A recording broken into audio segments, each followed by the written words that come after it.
This is public access signals from the other side, the Great Degoya County Chili Cook-Off, Part 1. Now, before we begin, I want to do some explanation and housekeeping for you all, as well as for people watching the video. The Great Degoya County Chili Cook-Off is part of a forthcoming series of mysteries called Lost Transmissions. These are not available in the core public access game. These are supplemental materials for the game. The idea, each of the Lost Transmissions has its own rules and its own particular ways of functioning, but there are certain things that are true across all of them. To start, they are all prologue stories. Degoya County as a setting is a very weird place with a very weird history, some of which we've uncovered in this campaign. And lots of strange things are always happening, even strange things not directly connected to TV Odyssey. And these Lost Transmission stories are a way of exploring those other parts of the setting, things that happened in the past of Degoya County. They are introduced in different ways depending on the particular mystery, but in this case, in the Great Degoya County Chili Cook-Off, it has been introduced via a VHS tape labeled the Great Degoya, or labeled Chili 87 or something like that. And so, yeah, but they can interplay in different ways.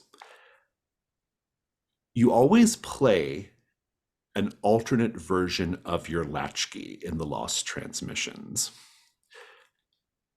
This alternate version of your latchkey, this other character you're playing in the Lost Transmission, does not necessarily have the same personality as the latchkey. They don't have the same history. They clearly don't have the same history as the latchkey. And apart from just their physical appearance, they don't necessarily share anything with the latchkey. Unless the latchkey has marked the chromatic desert, in which case that character is aware of the latchkeys. They're aware of the story happening in 2004, and they are aware at some level that what they're participating in right now is either not real, or it's an alternate version of history, or it's just uncanny or off in some way.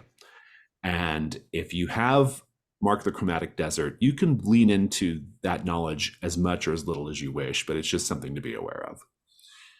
Additionally, latchkeys who've marked the Chromatic Desert and are therefore sort of quote unquote no longer exist in that reality, they absolutely exist in the reality of the Lost Transmission. They are there, they are a character, they are visible and physical. Some other things that are pretty common across all of these Lost Transmissions: you do not have access to your latchkey moves. You do not have access to the key of childhood or the key of desolation, nor are you affected by the key of childhood or the key of desolation. You are not affected by your conditions on your sheet, but your conditions do count for purposes of acquiring a fourth condition and whether you have to turn a key or not. Every Lost Transmission has its own key that can be turned. And so that's what you use to bump up your die rolls or save yourself if you need to be saved. Other things to be mindful of: you don't have access to your moves and things, but each Lost Transmission will give you access to other things that you can utilize. Obviously, you don't have access to your corner of the house either, but you'll have access to other things. It varies from mystery to mystery, but and I'll explain the ones for this one whenever we get to it.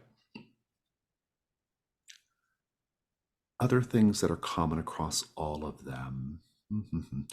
One thing that's important to note is, should your latchkey die, or no, not your latchkey, should your new character in the Lost Transmission die during the Lost Transmission, your latchkey has to immediately mark the Chromatic Desert. If you have already marked the Chromatic Desert, you must immediately mark the Pure White Signal. And so the Lost Transmissions are a great way of really quickly losing your character. So know this as well. What else should you know? There might be some other things I'm forgetting. We'll figure it out as we play. One other thing I do want to note for people watching the video, especially, these Lost Transmissions are going to be part of the Gauntlet's Patreon releases in coming weeks and months. The Great Degoya County Chili Cook-Off is the first of them. And so if you want to get access to these, you have to join the Gauntlet Patreon at the $7 level. You get all kinds of stuff in addition to that. It is a fantastic way to spend $7 in role-playing games. And it's a terrific way of supporting all the work we do in the Gauntlet, including, to some degree, all these games that we play, because I have to spend my time running these games, right? So for what that's worth.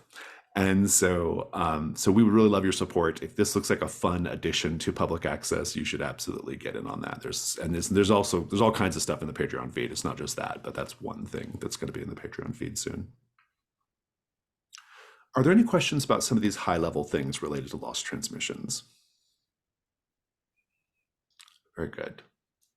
In that case, I'm going to go ahead and present the Great Degoya County Chili Cook-Off.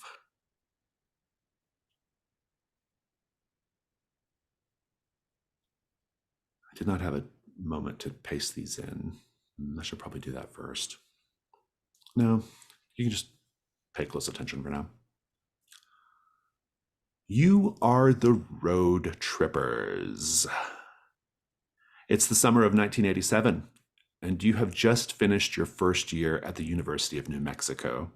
You're heading out on a road trip that will take you all across the country, but your first stop is the small town of La Fresca. Every year, the best chili chefs in and around New Mexico gather at the Moroccan Hotel and Convention Center in La Fresca to compete in the Great Degoya County Chili Cook-Off. The prizes? Fame, favor, and a $250 Sears gift card. The Chili Cook-Off is sponsored by Janie Meat Packers Limited and is a major event in tiny Degoya County. I will pose this to each of you. You and your friends are attending the Chili Cook-Off because it seems like a fun, kitschy thing to do, but also because you're intrigued by the rumors swirling around it. People gone missing, strange gatherings at night, orgiastic celebrations, and other bizarre events have all been connected to the Chili Cook-Off over the years. What specific rumor have you heard?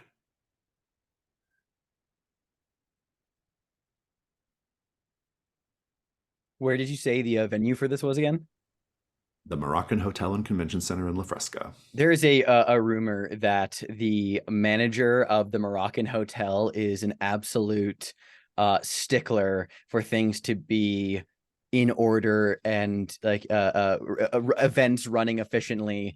And there's a story that actually previous attendees who did not, or rather organizers of the event, who did not run a tight ship, were replaced for the following season and moved away, never seen again.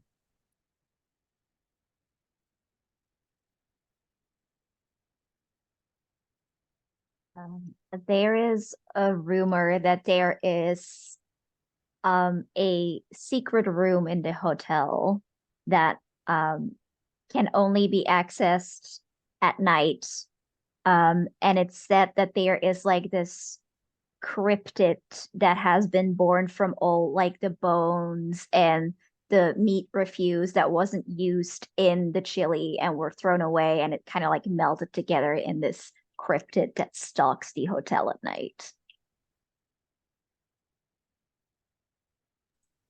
Going along with that, there are rumors and some anecdotal evidence to support them that this chili monster lives inside of the vents of the hotel.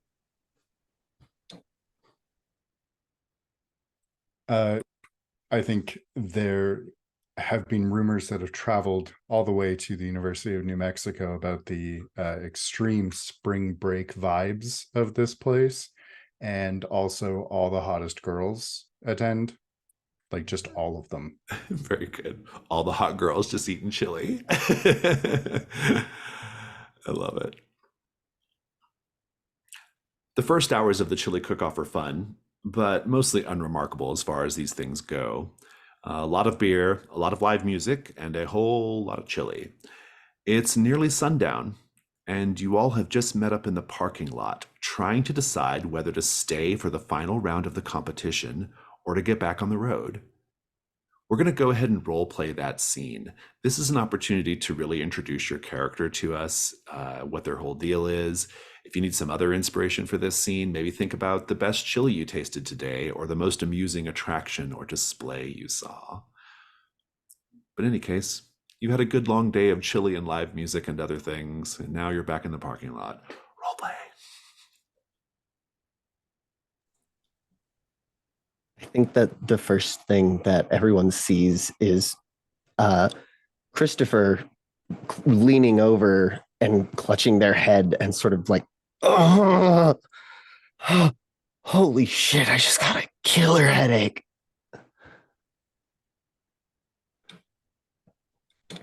Too much Dr. Pepper? No, it feels like I know too much of everything now.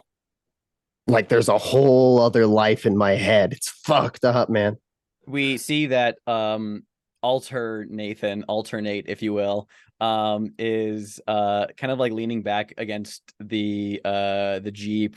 This version of Nathan is on a basketball scholarship, as we briefly touched on last time at the university. So he is similar kind of beanpole, but in a more athlete's way of long and lanky for sports.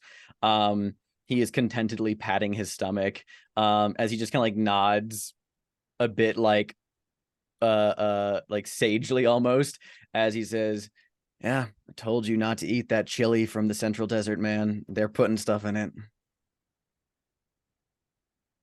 Could be ayahuasca for all I know. I mean, the woman who gave it to you looked like a shaman.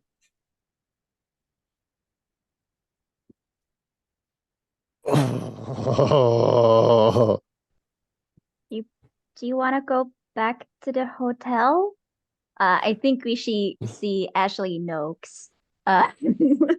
Ashley has her hair is dyed black. You can see like the orange, the redhead, like the roots are showing.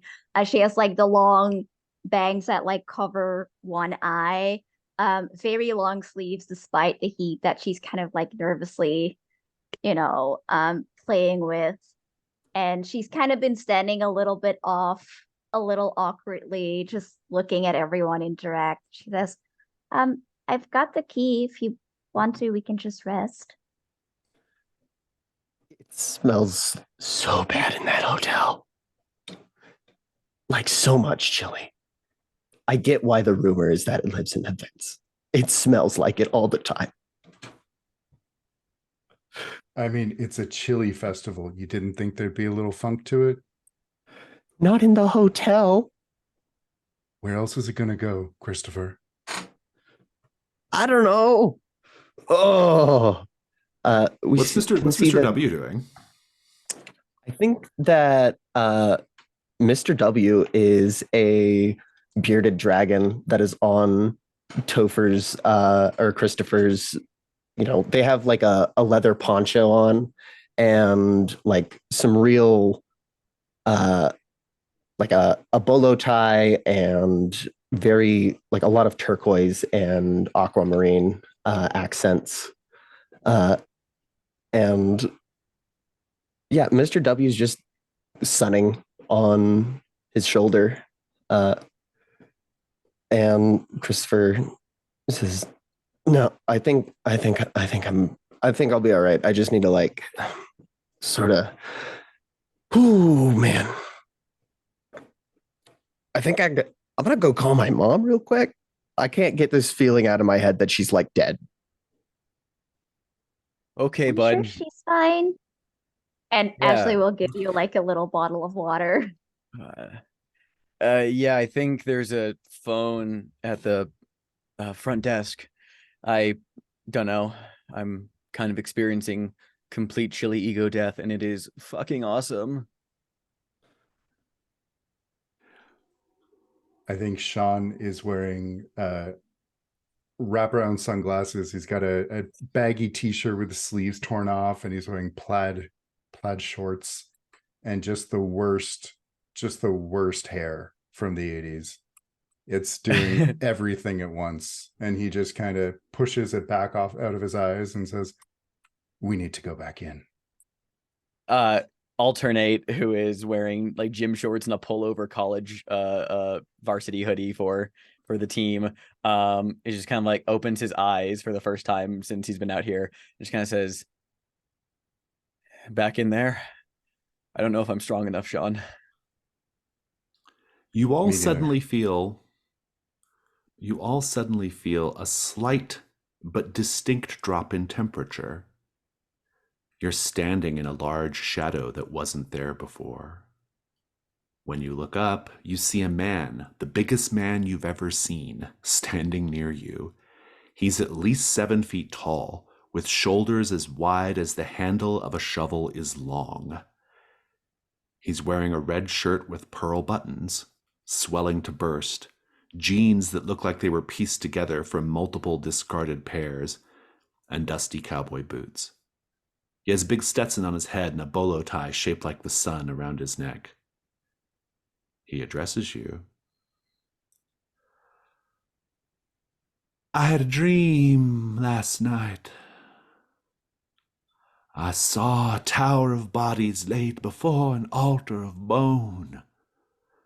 So many bodies, more bodies dead than walk the earth, and upon that altar sat a queen. Or was it a she-wolf? Mother of Rome, did it please you to watch your children fight like dogs for your love? Friends, Romans, I have come to bury Caesar, not to praise him. The evil that men do lives after them. Forgive me. Hell is empty and all the devils are here. The wolves have heard the birthing howls of their sister mother, and they are gathered for the feast. Lord, what fools these mortals be." The big man turns and addresses someone next to the road trippers, but no one is there. "Begone, Sycorax! This island is no longer yours. Let the beast writhing in your womb die unborn. Let the milk within your bosom run sallow, and..." He doubles in pain, and worms begin to writhe beneath the surface of his jaundiced skin as though they were trying to rip through and touch the air outside. He addresses you now with pure desperation in his jowly face. "You must hurry and stop these foul disciples, these flesh renders, these carrion eaters who feed on death instead of life. Violent delights have violent ends. Never forget, the sweetest honey is loathsome in its own deliciousness. He is mad that trusts in the tameness of a wolf. They are called the disciples of the flesh, and they serve she that feeds. Go back to their foul temple in the Moroccan Hotel and Convention Center. Return to their gluttonous rite, disguised as a cooking competition. Unmask the disciples, or use your own dark rites to bring low she that feeds. If you don't, all will suffer." The big man, screaming in agony, disappears in a ball of white flame.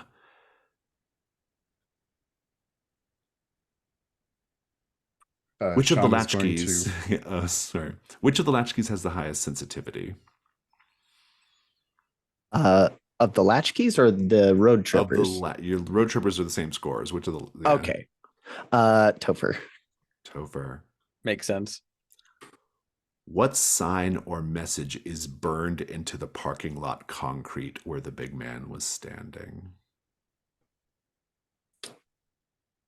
It is the chorus to Mr. 5x5. Mr. 5x5. Very good.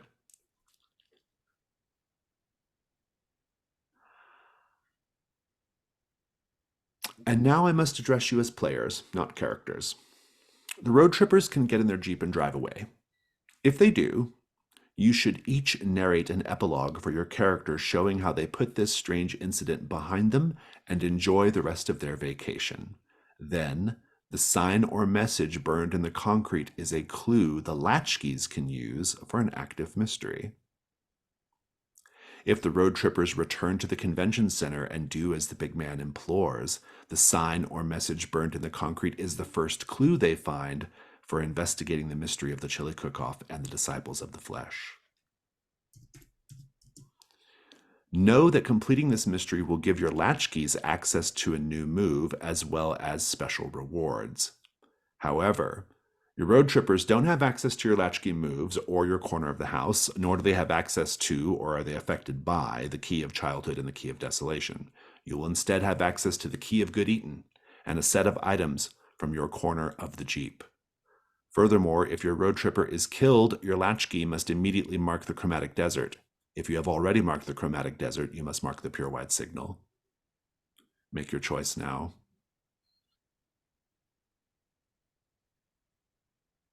I mean, I'm We're at in. the I feel like edge. we gotta go in on this, man. Yeah, let's Big live man on the just- Yeah, edge. I'm in. Big man just I'm had in. a fire walk with me moment, and I'm like, well, we got to go full in on this. Very good. We'll start by going around the table to learn more about the road trippers in a little more depth. On your turn, please tell us the following: what you're studying at the University of New Mexico and what you like to do for fun. Then everyone else will say one thing they think you brought with you on the road trip. Add it to your corner of the Jeep, which is just your corner of the house on the latchkey sheet. Temporary items. Who wants to go first?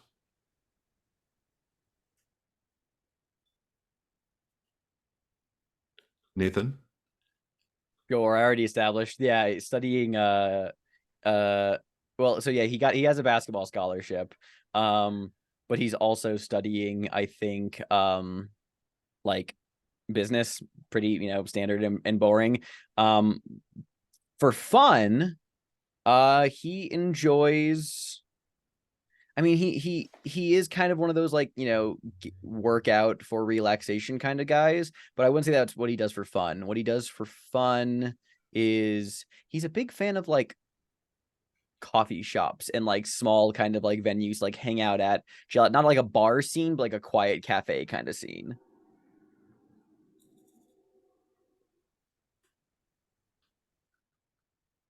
So now we each get to say one thing that we think Nathan brought with him on the road trip, based off what we know about him so far. I think Alternate has a signed Michael B. Jordan basketball.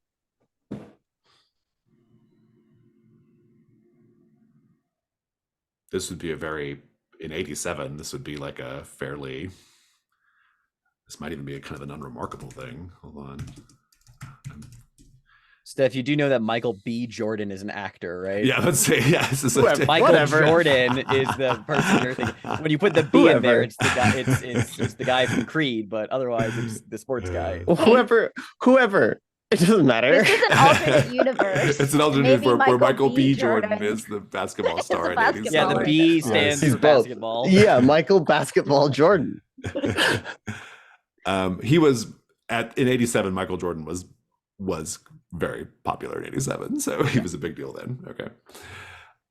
What else?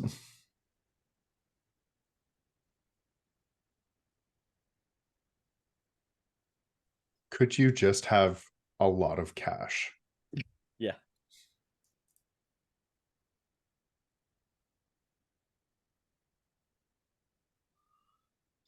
I think you have like I don't know the English name, but like is it a Letterman jacket? Like the college Oh yeah, a jackets that Letterman they jacket. have? Yeah. Yeah. Mm. I think you have like one of those from the college. I think we established last time that it's actually your Jeep, and Okay. I'll just let you have the Jeep as your corner of the Jeep thing. So a thing you can, Sick. if you ever use the Jeep for helpful reasons. Fantastic. whoever wants to go next, what are you studying and what do you like to do for fun?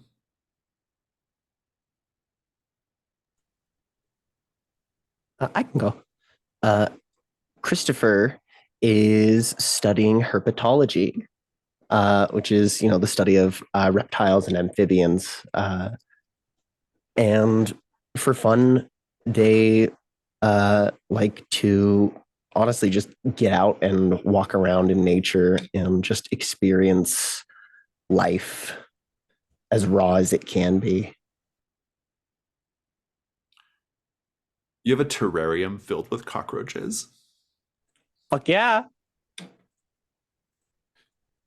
Feeder roaches, baby. Get in that Jeep.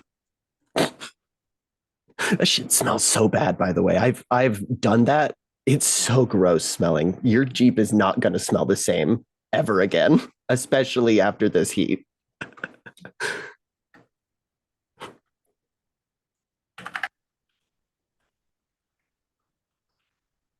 What'd you say you like to do for fun, Christopher? Nature walks, Hmm. hiking, and just like basically roughing it, camping and shit.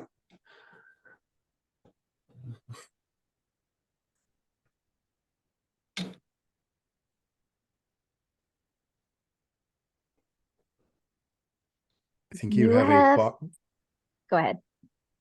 a box of those foil wrapped disposable cameras with the flash button that you charge. Nice.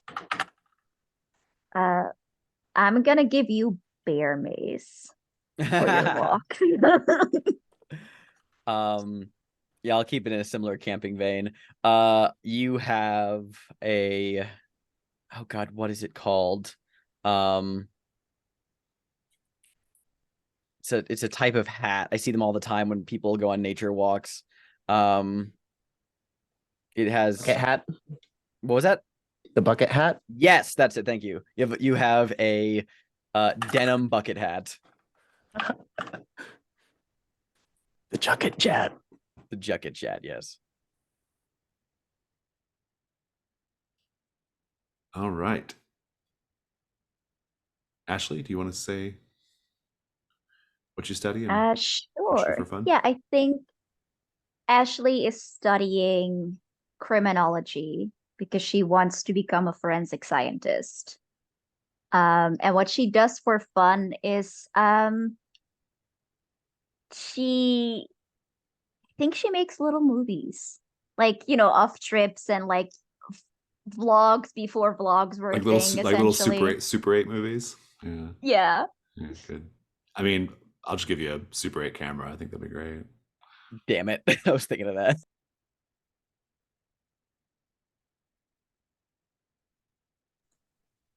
You have a do-it-yourself fingerprinting kit.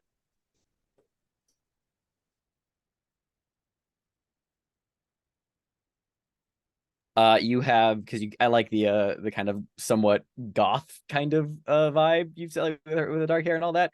You have one of those like spiked chokers collar things, yeah.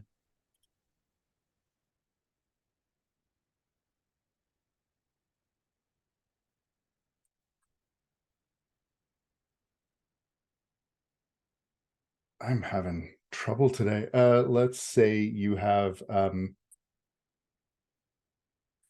book of fine photography from gosh,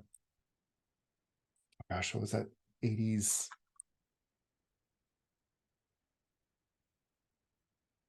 Let's say Ansel Adams. Not the 80s, but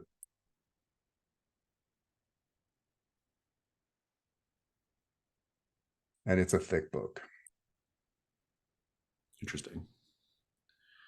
Sean, what are you studying? Sean is studying kinesiology, Mhm. and his favorite thing to do is party. Very good. You are like 50% of guys who go to college in Texas right now. My first question is, Kinesiology what is major who just kinesiology? parties. Yeah.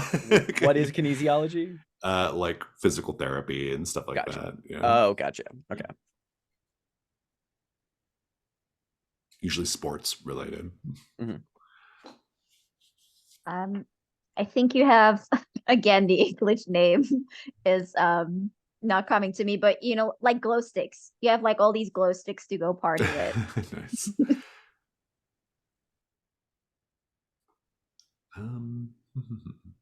You have a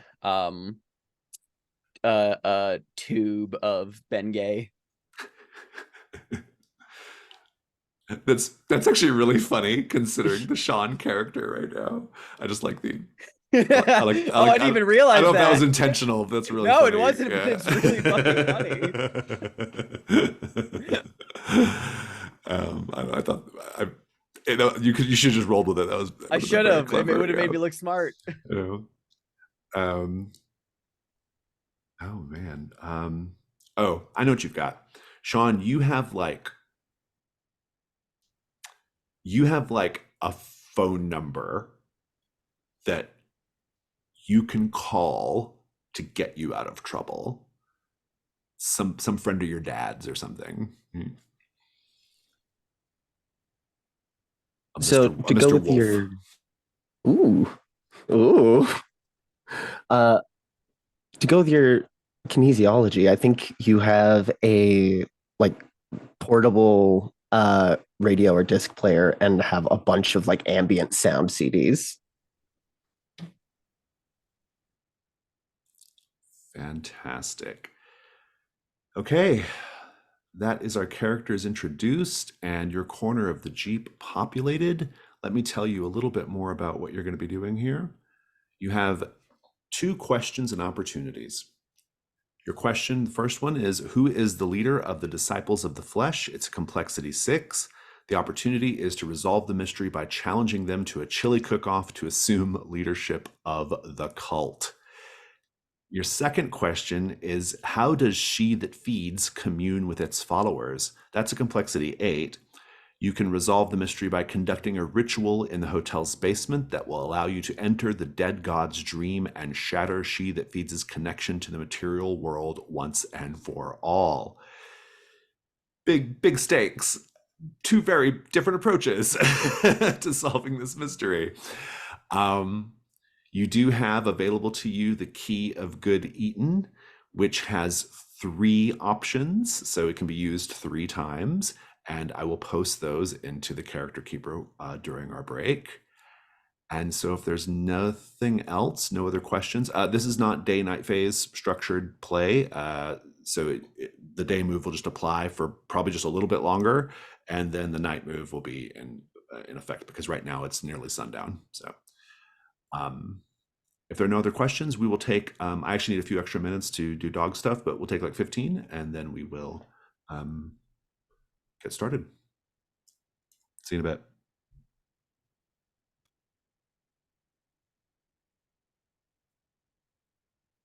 So I think we should pick up with the road trippers just walking back into the convention center with this strange, bizarre thing having just happened. And I'll remind you, Christopher, that you have an awareness. The amount and vagueness of that awareness is up to you, but you have an awareness of the latchkeys and everything that's kind of going on at a meta level. But as you're going back into the convention center, the Moroccan Hotel and Convention Center, it's surprisingly large and luxurious for La Fresca. It was built with, it's got 200 rooms, 20,000 square feet of attached meeting space with 2 halls and a state-of-the-art theater. I think the idea is that they were looking to make Degoya County this sort of like destination place for, for big national conventions and things. And it hasn't quite worked out. This chili cook-off is still kind of the best thing that happens. And so there's just a lot of like unused space that happens in this place. It's a largely empty kind of thing. But let's paint the scene. As you step inside and wander about, maybe perhaps ambling your way back out to Hall A where the chili cook-off is being held, You can't shake the feeling that you've stepped inside a giant creature's stomach. What do you notice that makes you think it's not all in your head?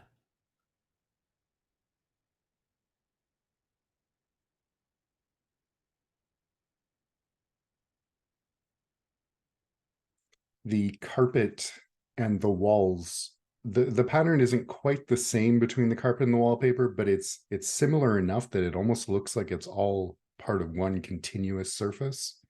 And it's got those weird little swirls, very organic looking.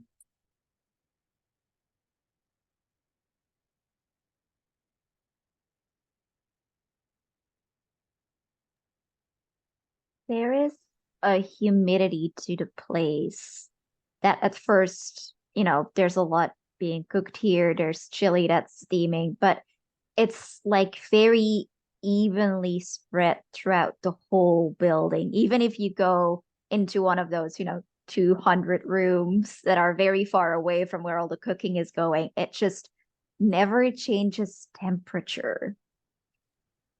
That the cleaning solution that they use rigorously in the hotel, it's almost like this like kind of like slight chemical smell that's always underlying everything. And if you were to leave your bare skin on something for too long, you'd get some mild chemical irritation, almost like stomach acid.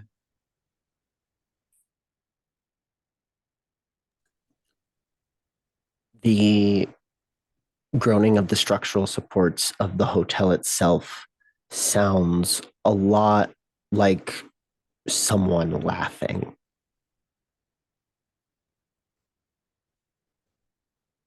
Fantastic. Let me give you the lay of the land.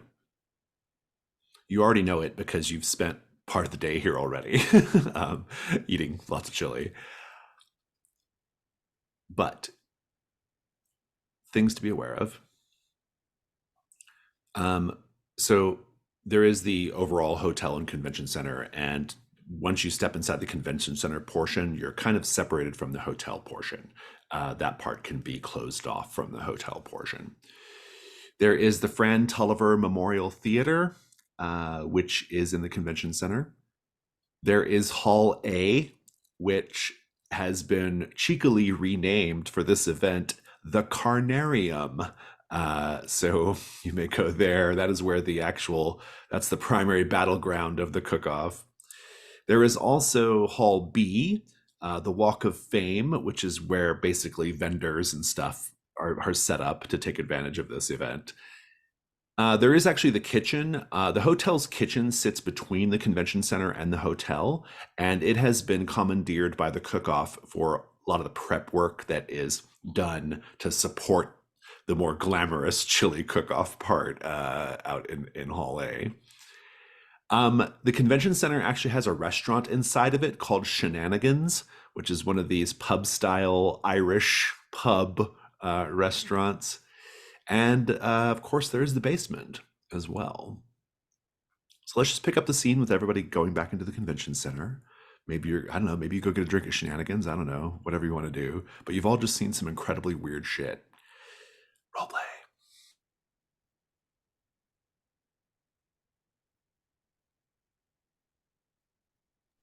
I think Nate is walking kind of quietly, stiffly, like lagging behind the others, and is kind of dazed, like, and it has been just kind of like going in the motions and following the others and hasn't really exactly been responding that much.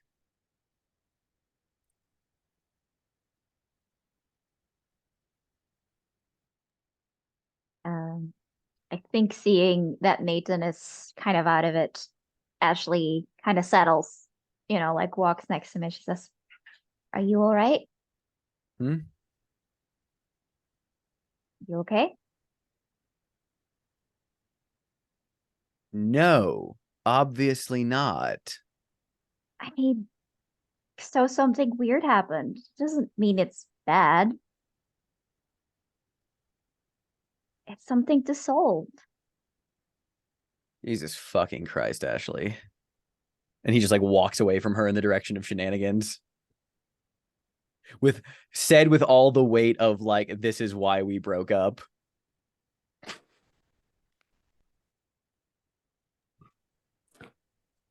I think Christopher's gonna walk up to Ashley and be like, "Hey, I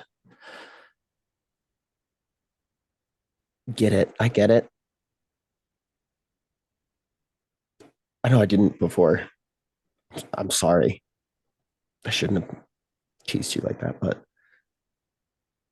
all this shit that's in my head. I think if we don't do whatever this is, whatever the fuck that guy was talking about with bones or whatever,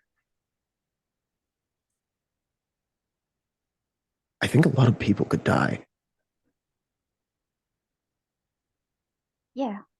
I mean, I guess even if that isn't the case, it's not like we could just pretend it didn't happen, right? It's okay. I shouldn't have tried. He's probably still mad at me.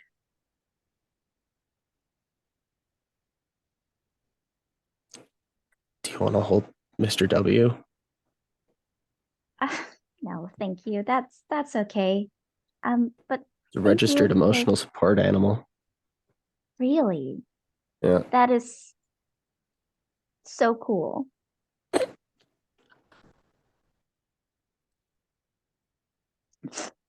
Sean, what are you doing?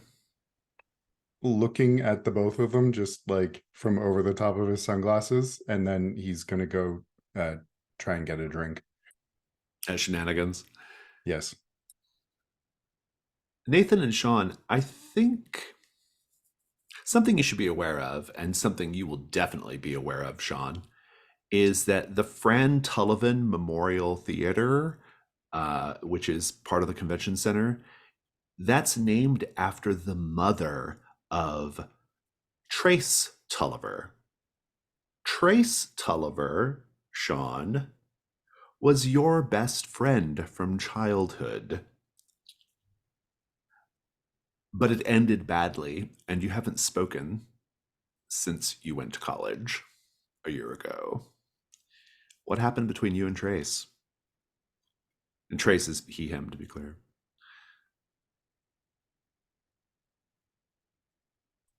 I do the obvious thing. Trace tried to kiss him. Oh, very interesting. Well, one thing that you're about to be aware of is that Trace Tulliver is sitting in a booth at Shenanigans. What do you do, Sean? Sean will kind of freeze at the door and just kind of like, motherfucker. Let's do the day And move. just- What do you afraid is going to happen if you lose your composure? Trace is going to want to talk. Okay. Roll with. Are you going to try to like just avoid Trace seeing you? Yes, like Okay. try and just Yeah. Roll with composure. 7. Very good. I have to tell you how you'll be vulnerable, and you can choose to go through with it or not. How you'll be vulnerable is, I think that.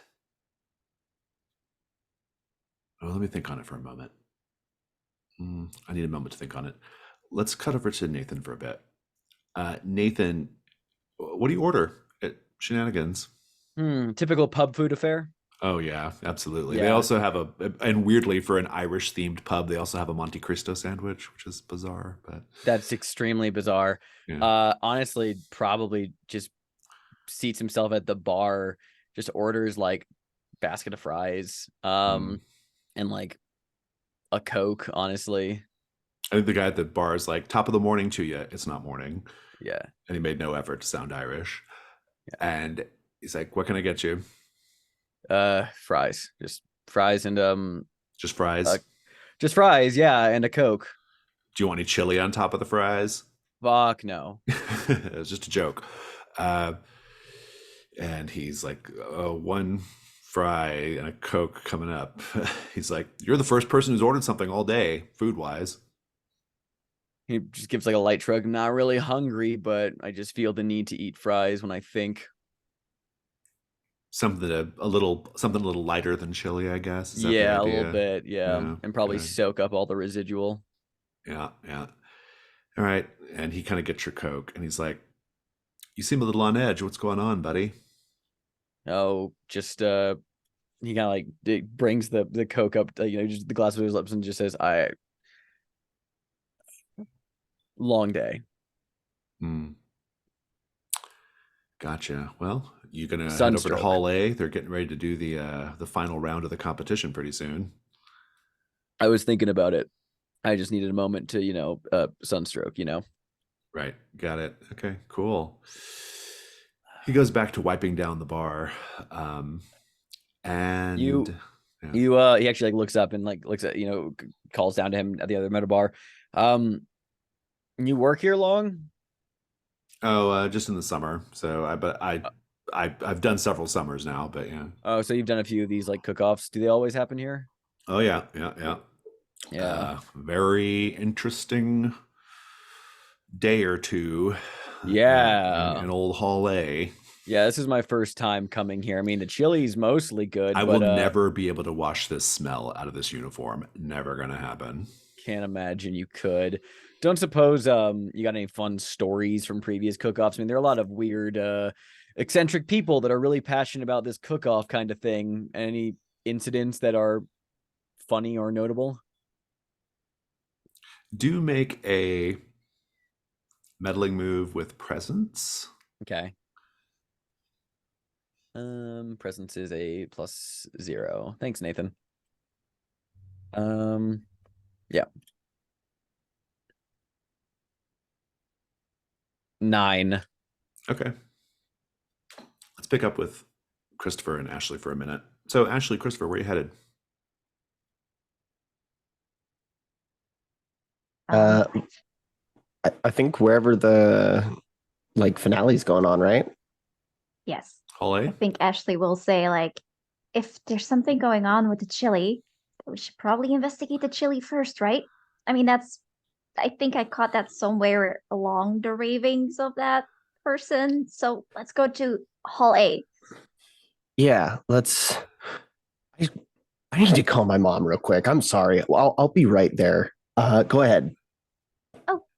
Yeah, okay. So, you head over to Hall A. Hall A, as we've noted before, is currently being called the Carnarium. You also see lots of signage that indicates and reminds you that this event is being sponsored by the Janie Meat Packers Limited. You know this mainly because of the enormous, and I mean enormous, 2-story tall cardboard display of Janie's mascot, Hampton the pig, with their famous saying on it, "How's about some sausages, yeah?" And it looms over all. Additionally, in Hall A, you see all the competing chefs, all the finalists. They've got their chili, bubbling away. They are slinging, bowls and plates of food to people as they come by. The smell of simmering chili is intermingled with completely unmasked body odor. You're suddenly perhaps aware of the rather strikingly poor ventilation in Hall A. It is not the best place in the world, but if you haven't had enough chili yet, you can certainly go get more to meet your fill. Let's paint the scene, everyone. The chili seems to be having a strange effect on those who consume it. How can you tell that no matter how much they eat, the chili actually seems to make them even hungrier?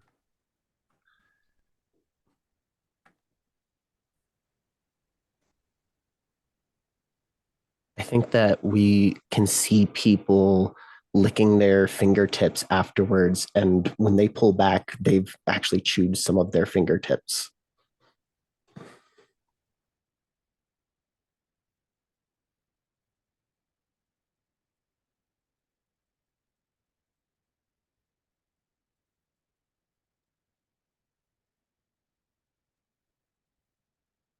I think we see like this very petite looking girl, and she has like already next to her are three like empty plates, and she's still shoveling more in her mouth, and like really frantically it's like everywhere. And I think we kind of see someone who's like presumably her boyfriend going like, wait, are you really gonna finish that, babe? I want some extra too. And he like leans over and she takes her knife and just stabs like right between the fingers. We hear like the ting of the metal as it goes in the table. She's like, I'm gonna finish that. Get extra if you want it. What knife? Why does she have a knife? Everyone has a knife in this Why? universe. It's chilly. Why? That's terrifying. I love that. Man, I was gonna be tame with mine, and y'all are fucking animals. I was just gonna say that the spoons are chewed on. Now I gotta rethink mine.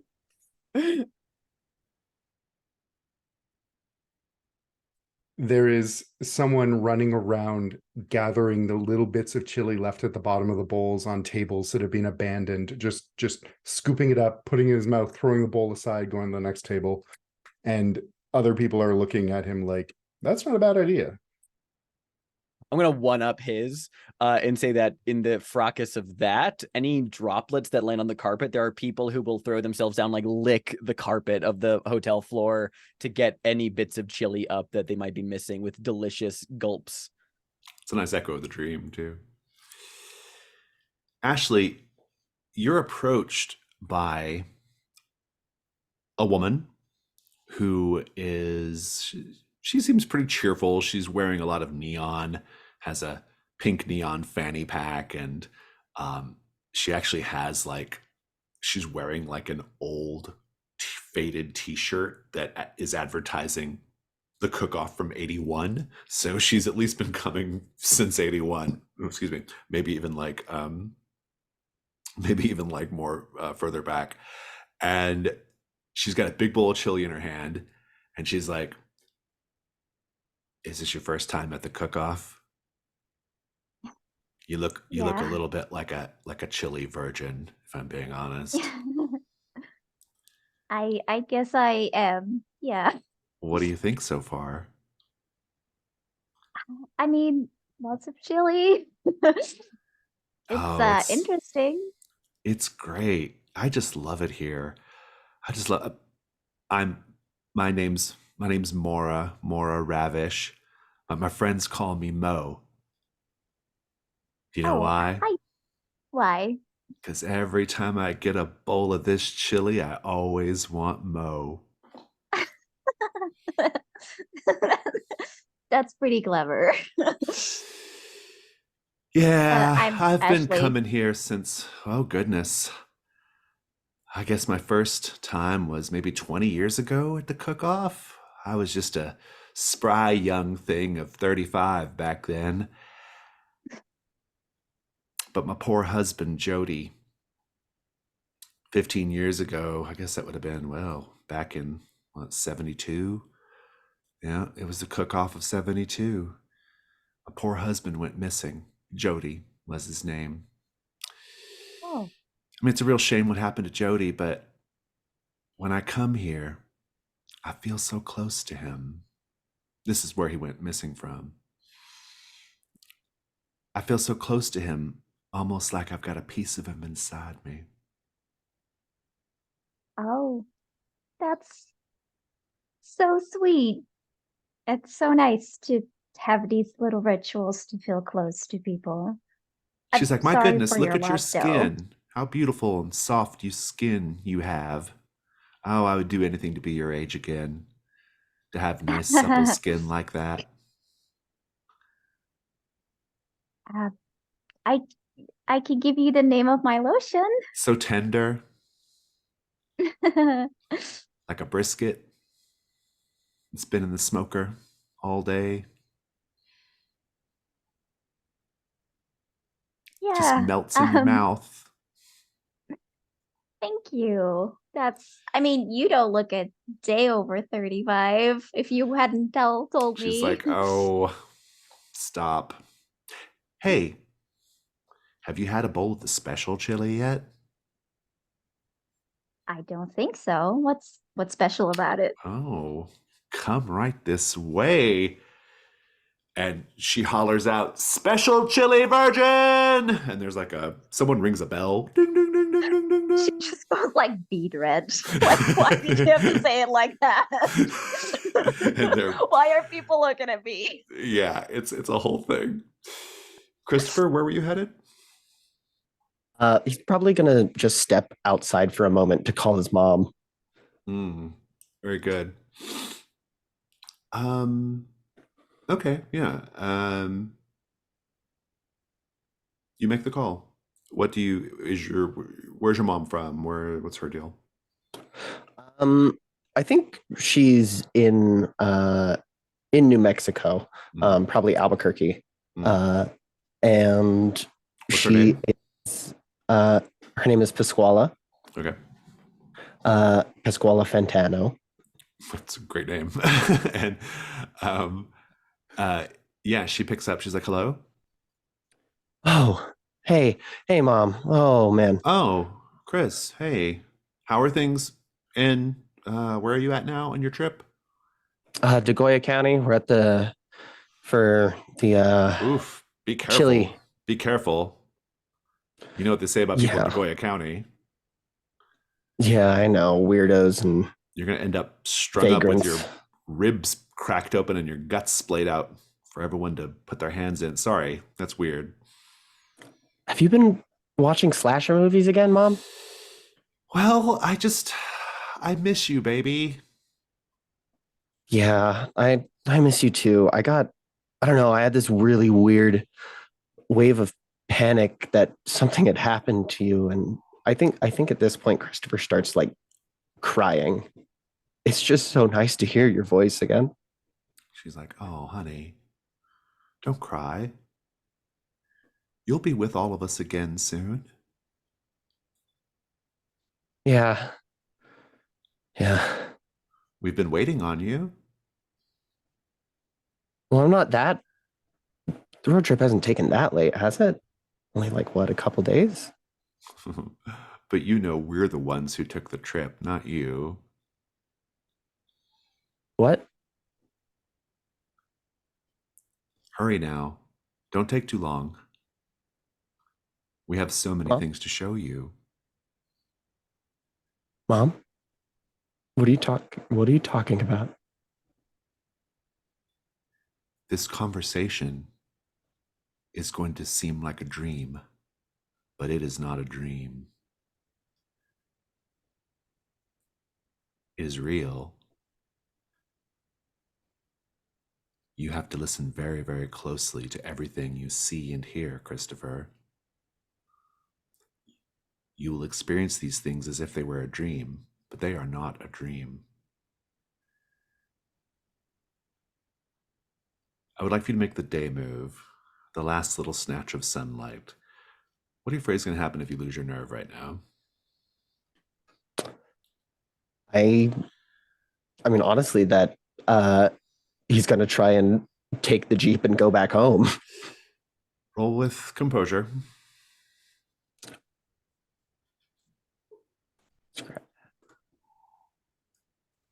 Click the button, please. It's taking a minute. Here we go. Wow. That is, with my composure of 1, that's a 12. Oh, good. We'll come back to this. Sean, I have to tell you how you'll be vulnerable if you press forward with going into the bar. And the way you're going to be vulnerable is you're going to overhear a conversation about Trace that you will have to deal with or respond to. A question. Did Trace's mother die before or after they stopped being friends? Oh, what do you think would be more interesting? I think if it was after, Sean would probably feel obligated to go and say something. Oh, that's pretty good, actually. Yeah, I like that a lot. I can work with that. So yeah. If you, like, you'll be able to like avoid his gaze, but you'll probably overhear something about Trace that you'll have to kind of reckon with. If you wish to continue in the bar. Yeah, Or in the let's do restaurant. it. You can join Nate at the bar if you wish. And the guy at the bar says, "Oh man, do you know who that is over there in the booth?" No, I don't. That's Trace Tulliver. His mom's Fran Tulliver. The theater is named after her.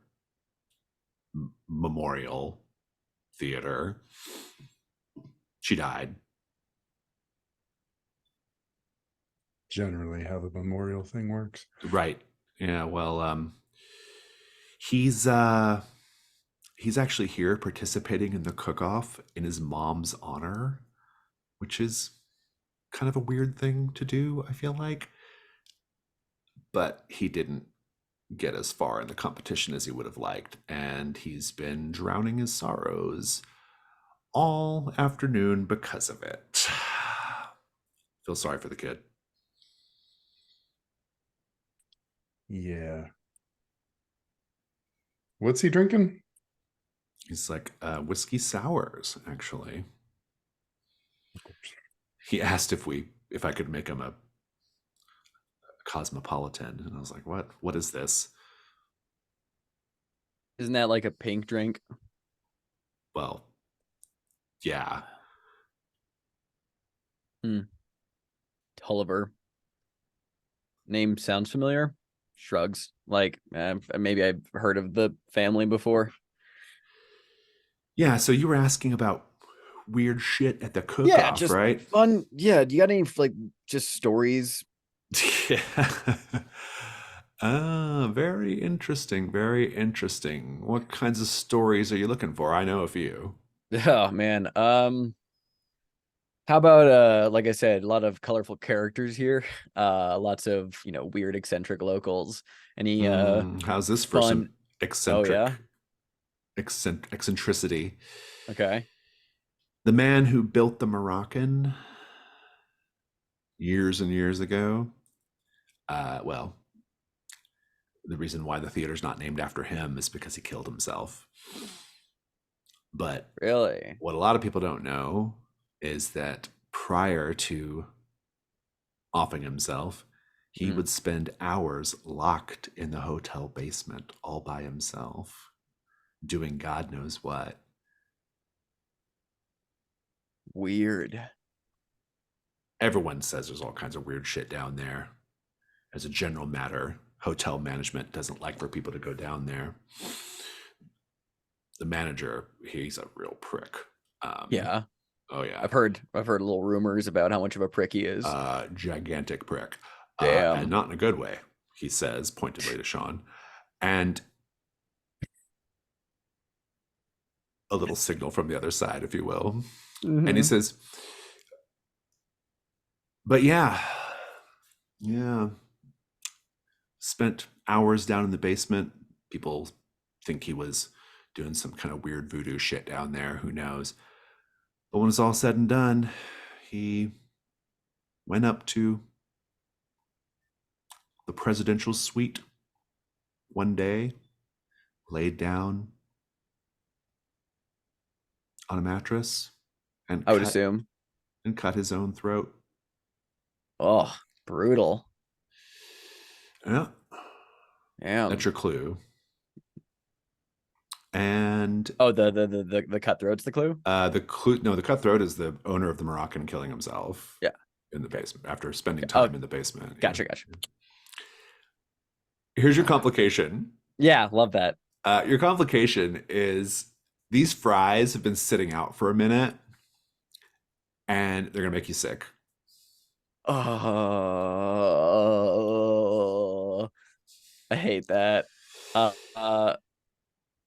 Okay. Are you wanting to turn the key for that? Let me look at the key of good eating. Yeah, I haven't transferred that information over yet. You haven't. I can give it to you all now. Hold on. Yeah, why not? Go ahead There are and mark three one down. options on the key of good eaten. I will cut and paste them for you all here. They can each be chosen once.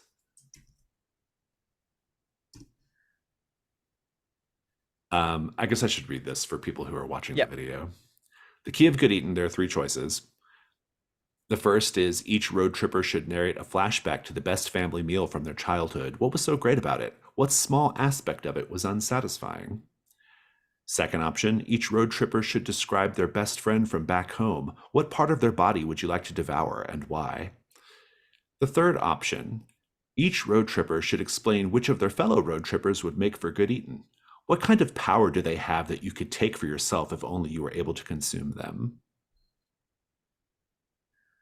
I'll mark the first one just so I can leave the crazier ones in the hands of my companions. Yeah, I'll turn that key.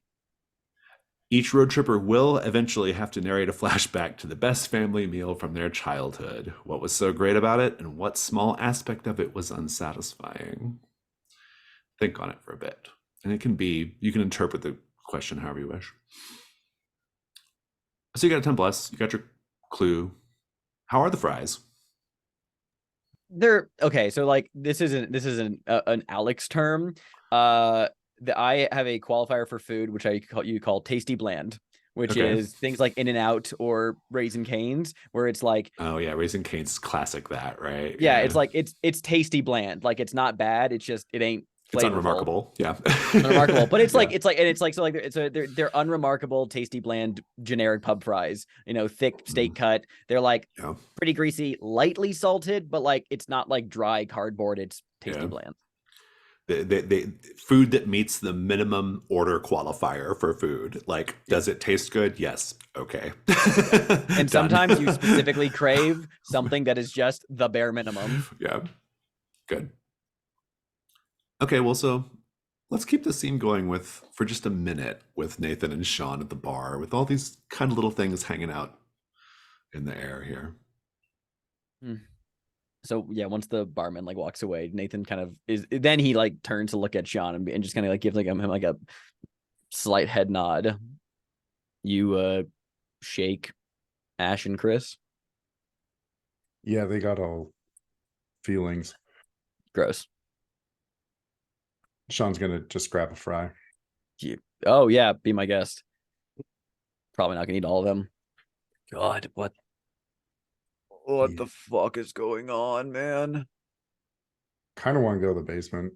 Why? I mean, I know why, but like, man, why? I don't know. Seems like fun. Have you ever seen Halloween? Yeah. Yeah. Like,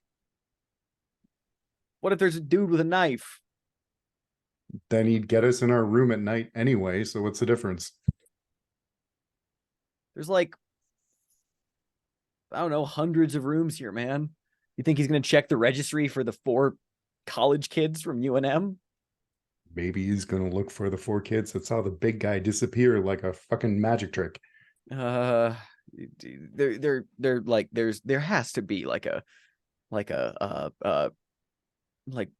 fucking explanation for that, right? Like spontaneous human combustion. Like, yeah, I mean, dude got maybe some I don't know, maybe some of these, I don't know, chilies or parasites and this desert sun and spontaneous human combustion. Yeah. Yeah, it could just be we saw some light off someone's like rearview mirror and got confused. Right? Like it's not too much chili, too much fucking caffeine, it's no big deal. Whatever. We just had a, mass hallucination. It happens. It's like in the books. Yeah, just like the books. Oh my God. I feel like my stomach's gonna burst. He says, eating another fry. Maybe stop with the no, you know what? You're good. I don't know. Just you guys said basement's weird. Yeah, no, I heard it. And I don't know. I guess honestly, maybe it smells less like chili down there. How about this? How about kind of like lowers his voice a little bit, like looks left and looks right. I'm not saying let's go do anything like that right now, because I mean it's broad daylight and hotel staff is all over the place. If we're staying here overnight, might as well wait until the the night crew are, hotels at night, like they barely got anyone looking like around. Like once everything's kind of wrapped up, we can probably take a gander in the basement. I don't want to get fucking arrested at a chili cook-off, man. We just say we got lost looking for the bathroom or whatever. Yeah, and then they steer us towards the bathroom, and now they're more aware of people going towards the basement. So if there's something weird down there, I don't know. You hear a call from across the restaurant. Fred, bring me another. Fred's like, one more whiskey sour coming up. Dude, let me bring that to him, okay? Oh, okay. Do you know him? Yeah. Oh, you know that guy? Yeah. Oh. Yeah. I should say, like, whatever, condolences. Here, I'll come over with you. Yes, He gets please. up. Wait, no, you're good. He's already walking over. God damn. Ashley Oaks. The bell is ringing. Special chili virgin. And like a number of people there, especially the people who are like theoretically in competition with each other at the cook-off, they're all like kind of like really in unison on this, kind of cheering you on. Mo guides you over to the booth of one of the competitors, Mr. Robbie Flay, the bad boy chef of East Santa Fe. He's mostly known for the number of burger joints he owns across the state, but he's kind of slumming it here at this little chili cook-off for now. Very intense demeanor. He's got tribal tattoos before that was really a thing, running across his arms, and eyebrow piercings before that was really a thing. He's like, special chili, huh? Yeah. Step I right on guess. up. This is good stuff. It'll put some color in your cheeks. Sure. And I think she's like already blushing from, like the virgin thing and then like seeing this person, because I think she's like really into the tattoos and the piercings and all that. So she's just like color like already beet red. I love it. I love it. The special chili, despite everything we've described about this environment so far and everything that you might be feeling, and indeed this weird encounter you had in the parking lot, the special chili smells amazing. It's comforting. It has the smell of like stepping inside after a long walk in a snowstorm. It's that kind of chili. Robbie Flay says, what do you think? Smell that. Isn't that great? That's amazing. I've never smelled anything so nice. The secret is the meat that we use.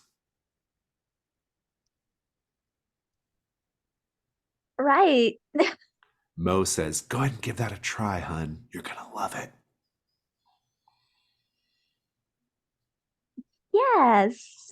And I think given all the weirdness and that conversation earlier, she's like, nope, absolutely not. Do not trust that.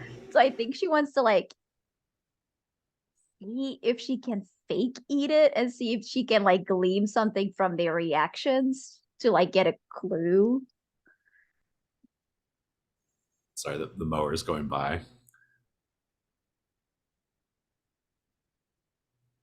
Well, it just happens to be sundown, or just past sundown now, so we're in night phase. Well, not night phase, but night move.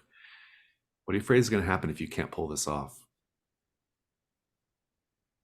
I think what she's actually afraid of is that this smells just so nice. She's gonna abandon the whole I'm gonna fake it. I want to eat it. I want to eat all of it. I want to impress this guy in front of me. It's worse than that. You're also going to discover what makes the meat so good. Yep.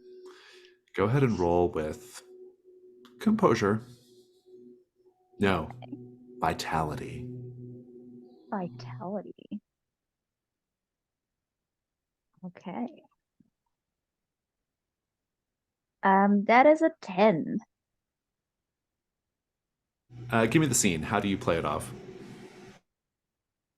Yeah, I think so. She has like these long like bell sleeves with the like gothic imprints around it. So I think what she's gonna do is she'll like take a really big bite really enthusiastically and just like bring it to her mouth and her sleeve like cover it for a little bit, let it drop in her sleeve, which she's like totally disgusted by, but you know, this is for science, this is really cool, this is what they would have done on a TV show. So she just like goes like smears her mouth with it a little bit so it looks like she's got some on her teeth and everything, and she's like, oh my god, that is It's amazing. good, right? And this is just like just the meat that you use makes this much difference. Well, there's a lot that goes into it. Hmm. And he like kind of reaches out very slowly to you and he says, "My goodness, your skin. It's perfect. So soft. What kind of product do you use?" um I mean, not too much actually. If he he's like too much it gets really greasy. I mean, just you know, make sure that Oh, you it's like remove your makeup really well. like when you over season meat, you can ruin Yeah. it, spoil the effect. Mhm. I guess. Yeah, exactly like that. Well, you go ahead and take that bowl of special chili and you enjoy the rest of your time at the cook-off. Well, thank you. Uh, Mo says, "Come on, honey, let's go look at some other booths." yeah. Sure. Let's take 5. Christopher, you got a 12 plus to keep it together, and so well, you're doing that. You're keeping it together, but as a bonus, because of your 12 plus, I'm going to let you glitch into existence one thing from Topher's corner of the house Ooh. to use. What is it? And how do you find it? Where does it appear?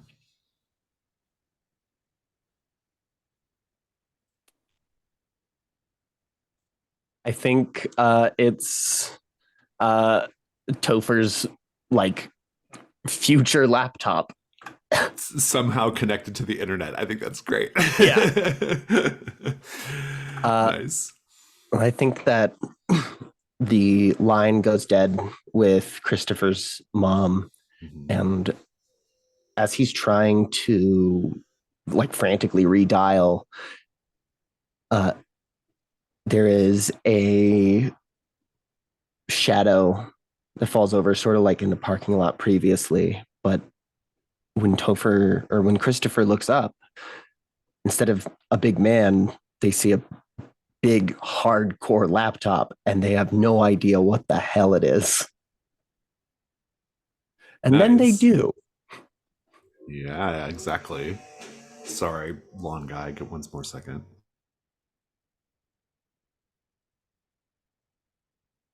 Seems like they're always right by my window right when I'm ready to talk. Lawnmower Man is real. Yeah, I know. Let's cut over to Nathan and Sean and Sorry, that's Trace. just a chainsaw revving in the back in the back. Yeah, I of the know. hotel. Yeah, it does have. Yeah, it does have kind of that vibe, doesn't it? Yeah, I'm kind of into it in a weird way. Yeah. Sean and Nathan and Trace Tulliver. Let's talk about Trace Tulliver. Trace is, well, he does come from a wealthy family, the Tullivers, and he has a very like kind of slight figure and a tattoo on the back of his neck. What's the tattoo of? Sean? It's the word faith. Nice. You can see the tattoo well because his hair is cut really short. And he's got the remnants of a whiskey sour in front of him. What do you do? Well, Sean's so since Nathan walked over like first, he got over there and he's being like, "Hey, Jay Silver, friend of Sean here," and that's when waves Sean over. He's like, Sean hey, Thompson? yeah, hey, here, and he'll just put the glass on the table and slide it closer to him. Oh, Yeah, nice. Is that a Sean was just telling sorry me your to go mom's back. dead Oh, whiskey sour? Love that. Yeah, I mean, yeah, I guess it is. It's really cool Uh, of you to call when she died. Oh, that's wait, you nice of you, yeah, didn't. man. Yeah, he didn't. Oh shit. I didn't hear about it till after, and I just, yeah, it was shitty. Sorry, I should have. Yeah, well, what are you doing here? I don't know. Who's this guy? Uh, uh Is this your new Nate, best friend? I wouldn't say we're best friends, nah, but okay, clearly clearly there's some uneven ground here, some tension. Sorry, didn't realize that. Are you one of those like gets uncomfortable in silent situations kind of people? Absolutely not. No, never. Why would you ask such a thing? That doesn't make any sense whatsoever. I am fine with silence, man. I love a good introspective moment. So, like, do you mind if you like sit down here? Maybe we could shoot the shit. You two could work out whatever problems you seem to be having here. Maybe I'll bring my drink and fries over. Yeah, sound good? Yeah. Cool. Awesome. He walks back over to the No, bar. we don't need to. No. Damn. Yeah. Wow, you're really doing well for yourself in the socializing department these days. I mean, yeah, like yeah, I have lots of friends and lots of friends who are girls and girlfriends. Right, yeah. I wouldn't expect anything different, I guess. Well, this has been really great catching up. Mm, yeah, okay. I mean, yeah, sorry. I just wanted to, I don't know. Yeah. Okay. I'll leave you to get drunk by yourself, I guess. I'm gonna go check out all the people who are clearly better at making chili than me. I mean, I never had your chili, but your mom's chili was really good, and I'm sorry that yeah, I'm just Yeah, sorry. well, maybe I maybe I messed up the recipe or something. I don't know. I thought for sure I would at least I would at least place in this thing. This is stupid. I gotta go. Okay. Yeah. See ya. Maybe. And he walks off. Okay. Ashley, what are you doing right now as this Mo woman drags you to various chili finalist stalls? What are you up to? I mean, she's trying very hard not to think about how good that chili in her sleeve smells because ew, but also it smells so good. But I think she's kind of feeling like, she's into movies. She's like, I am walking with the killer. I am a cool detective. So she's like kind of going along with it. And I think she's just like trying to get her to talk about like, do you know what the secret is? Or do you have a favorite chili? And like kind of keeping an eye out and just trying Yeah, to get information. I like it. You can go ahead and do the meddling move with composure.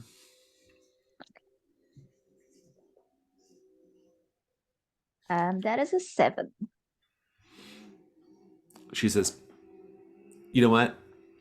I've got so much to talk to you about. I love that you're so interested in the cook-off, in chili. I mean, it's really the kind of thing that just brings people together, you know? And that's Mm, so important." Yeah, I mean, you would hope that.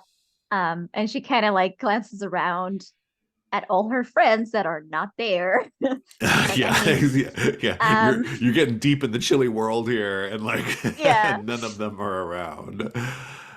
like it's nice for there to be people. My friends are busy with other things, but I'm sure they'll show up soon. Here's your clue.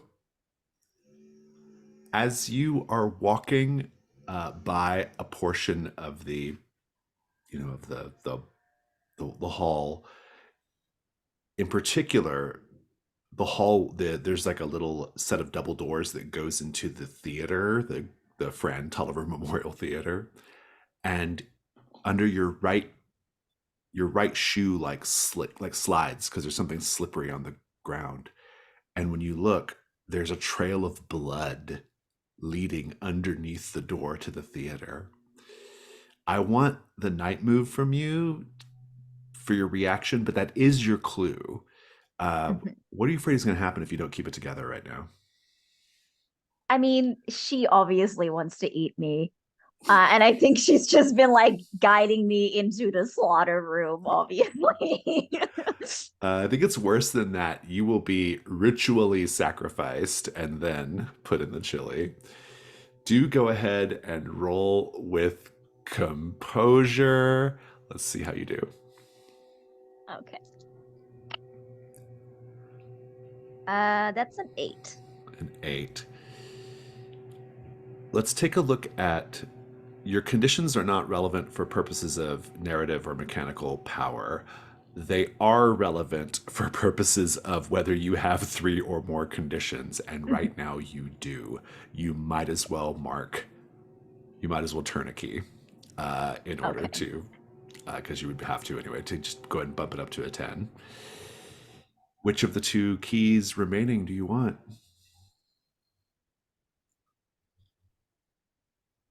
Um, Or which of the 2 options on the key of good eating? let's do the one. Each road tripper should explain which of their fellow road trippers would make for good eating. What kind of power do they have that you could take for yourself if only you were able to consume them? I love it. Mo says, "Oh, my goodness, look at that. Somebody must be unpacking raw meat back there." And she just kind of shuffles you along away from this quite slick trail of blood going to the theater, which is your clue. She's like, "Have you met Kate Lee yet?" I don't think so, no. "Oh, she's terrific. We were so lucky to get her here this year. She has a whole line of cookbooks. Come on, let's go meet her." And she's got her arm hooked to your arm at this point, and she guides you over to another one of the competitors. Well, let's pick up. Well, so Nathan, you left a little bit ahead of Sean. What are you doing? True to his word, he was leaving to go back to his basket of fries and then head back, but I think he feels the kind of like pressing, stomach of like, oh God, too much food, and actually is going to excuse himself from shenanigans entirely. Mhm. He's gonna go to the bathroom, but I think afterwards, might go end up he might, I think he has to pass through Hall B to Hall get to an B, unoccupied yeah. bathroom. Hall B's Yeah, great. so it's like he has to go through Hall B. Hall B. While most of the action is held in Hall A, Hall B is reserved for local exhibitors hawking cheap knickknacks masquerading as cultural products and autograph signing sessions for the celebrity chefs judging the competition. In a corner, a small rest area with folding tables hosts a concession stand that sells bottled water and an absurd markup. Let's paint the scene, everyone. As people flock to crowded lines to get autographs from chefs you've never heard of, How can you tell the local celebrities in the hall hunger for the validation of their fans as much as the fans do theirs? There's a person at one of the kind of like I guess like tables, I guess, like for like local celebrities, who is currently talking passionately with someone. I've seen this a million times at a con, with someone who's like having a conversation, but like it's almost like palpably like sexual tension of like they're like leaning forward, and it's almost like fucking dirty talk, but it's just one fan espousing their love for their work, and the other person's like, yeah. It's like nodding and like really fucking into it, and they're fully looking into each other's eyes and everything. It's very intense. Yeah.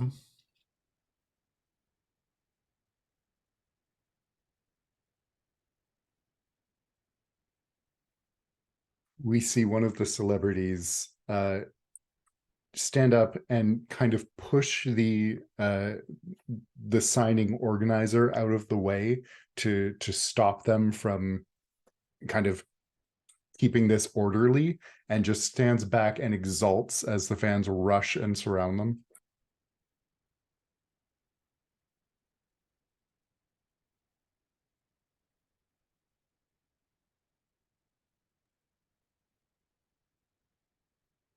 I think we see like someone is like, and what's your name? And she goes like, oh, Marie. And he goes like, Marie, this one's for you. And he like takes his time really writing down a name, and he's like closes the book, and when he gives it back, his hand touches her, and he's like, Marie, this is so special. Thank you for being here. Okay, groomer. So I think that we see one of these chefs are signing their debut album into the music world, their EP. And the EP is I'm Sorry I Did All Those Things, a list of apology songs. Very good. I want to just orient everyone in time and space before we get back to scenes. Christopher, what do you do after you're done talking to Mom?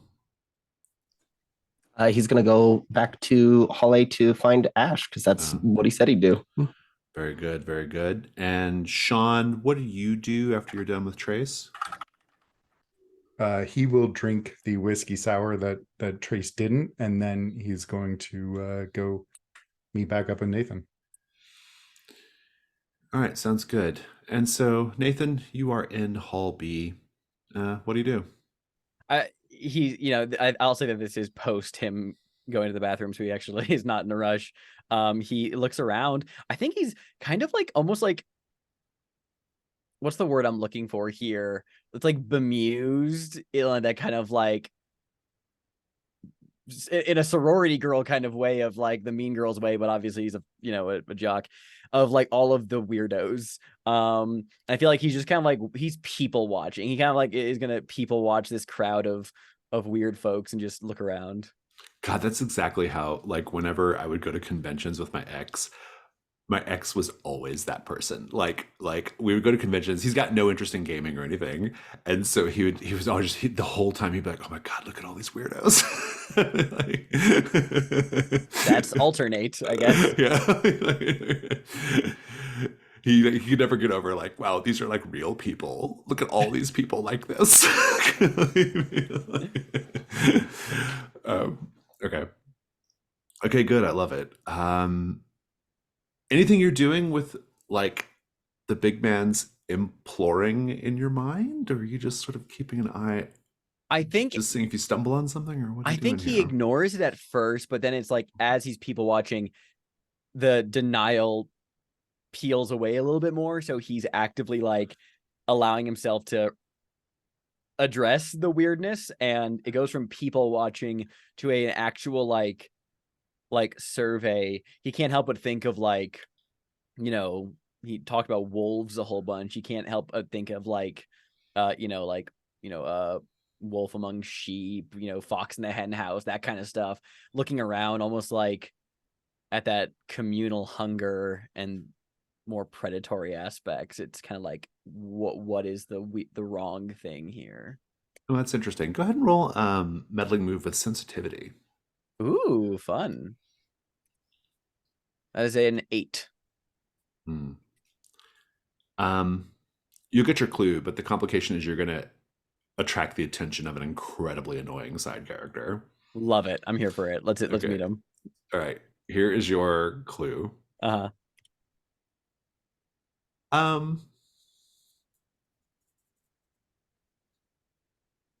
One of the vendors is selling crude dolls made of bone. Pretty weird. Pretty weird. And looking at the bones, how do you know that these dolls are made with bones of people?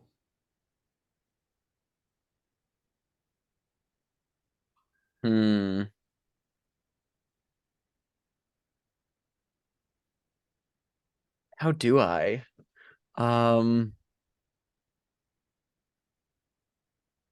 Oh, it's all finger and feet bones. Distinctly.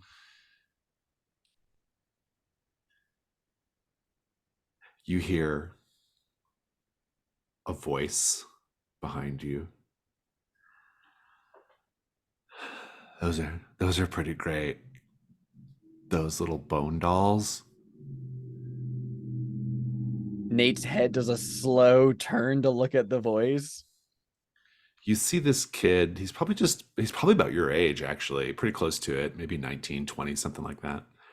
And he's wearing convention center, like sort of maroon polo and black slacks. He works there. And he's got just a big shock of carrot top hair. And he's like, yeah, I think these are so fascinating, don't you? He like looks him up and down and goes, sorry, do you need something, bud? He's like, do you know who Ed Gein is? Yeah, the serial killer. I'm familiar with Ed Gein. Right, yeah. This is like, he's like, he kind of sets the doll down. He's like, never mind. I don't want to weird you out. Yeah, too late there, friend. Boss man says I weird people out. You do. You definitely do. Am I weirding you out?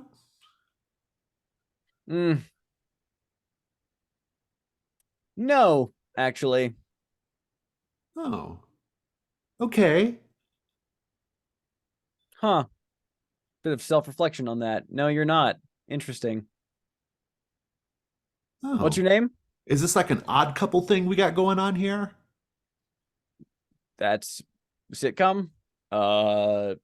Never seen it, but I guess maybe. Okay, sure. What's your name? Does he have like a hotel name tag on or something like that? He does. His name is, I gotta get his name actually. I've already forgotten. Garth. Garth. Yeah, no, Nate has, he like looks at his eyebrows up and goes, Garth. All right. Yep, it's short for Gartholomew. Nice name, man. I'm Nate. Hey. Did you know Ed Gein used to work at a candy factory? No way. What kind of candy factory did he work at, man? I guess he had I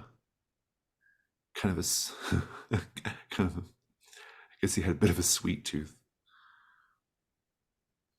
Oh, because he collected bones and teeth. Okay. Yeah, nice. Hey, man, it's actually real good to meet you. Puts his arm around him and like begins to like walk him away from the table.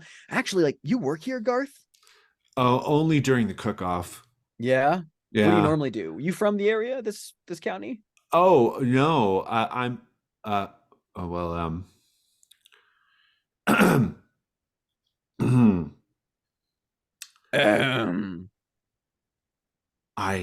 And he gets a little like.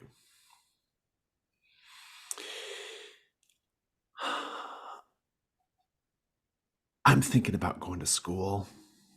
Yeah. hey, good for you, man. Gives like a little, polite shoulder punch. Like, that's awesome. What are you thinking? UNM's elsewhere? Getting out of state, maybe? I've got options.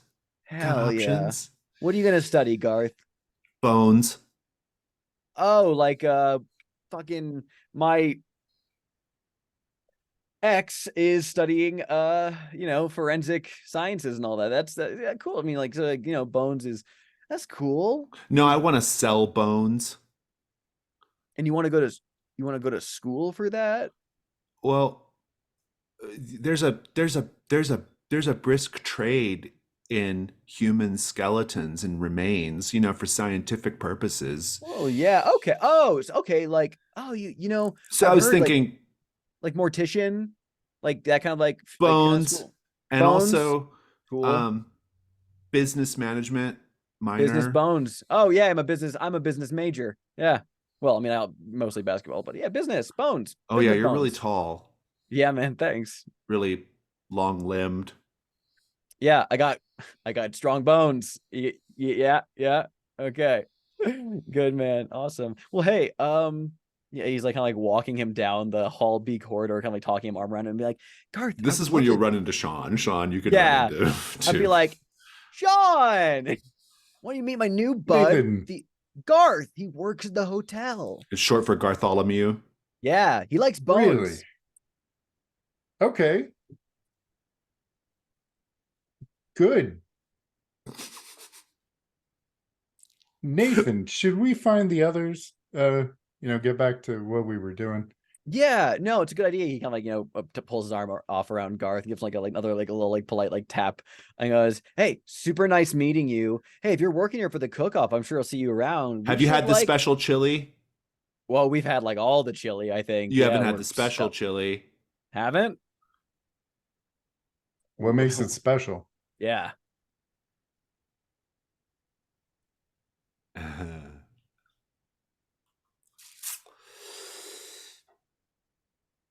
Why don't you come into Hall A and give it a try and see for yourself? Yeah. I'm a little chilied out today. How about tomorrow? Yeah, we'll do the special chili tomorrow during No, got to do it today. Tonight. Really? Tonight's the last night. He looks over at Sean. Yeah, it's gonna be a hard pass for me. Like I said, man, kind of chillied out. You will notice that Hall B is actually kind of emptied out by this point. Indeed, Christopher and Ashley, Hall A is mostly emptied out at this point as well. Also, you will all hear the distinct sounds of whirring mechanical noises. Clunk, clunk, chunk, chunk, chunk, chunk. Fred is off his shift and hits the barman. He's wandered over from shenanigans into Hall B. He's just there. He's like, that's weird. It sounds like they're locking down the convention center. I mean, I know it's almost Why? over, but it's not technically closed yet. You guys have one of those like silent alarm fire, like did someone pull like a fire alarm or just one of the silent ones? Well, maybe there's something going on. I don't know. It's kind of Shit. strange. Yeah, that's fucking weird. He like looks back over at Garth. It's like, you got any like hotel staff that can tell you what's up? You're running out of time to try the special chili. There's not much time left. Because it's almost over. The cook-off. Yeah, I'm good with that. Yeah, I'm next year. I'm gonna make the Yeah. pass on this opportunity. Christopher, you'll see Ashley across the way with this woman who you don't know her yet, but her name is Mo, and they're at the booth of this woman, Kate Lee. Very beautiful, early 30s, but also wearing camo and hunting boots, which is kind of weird. And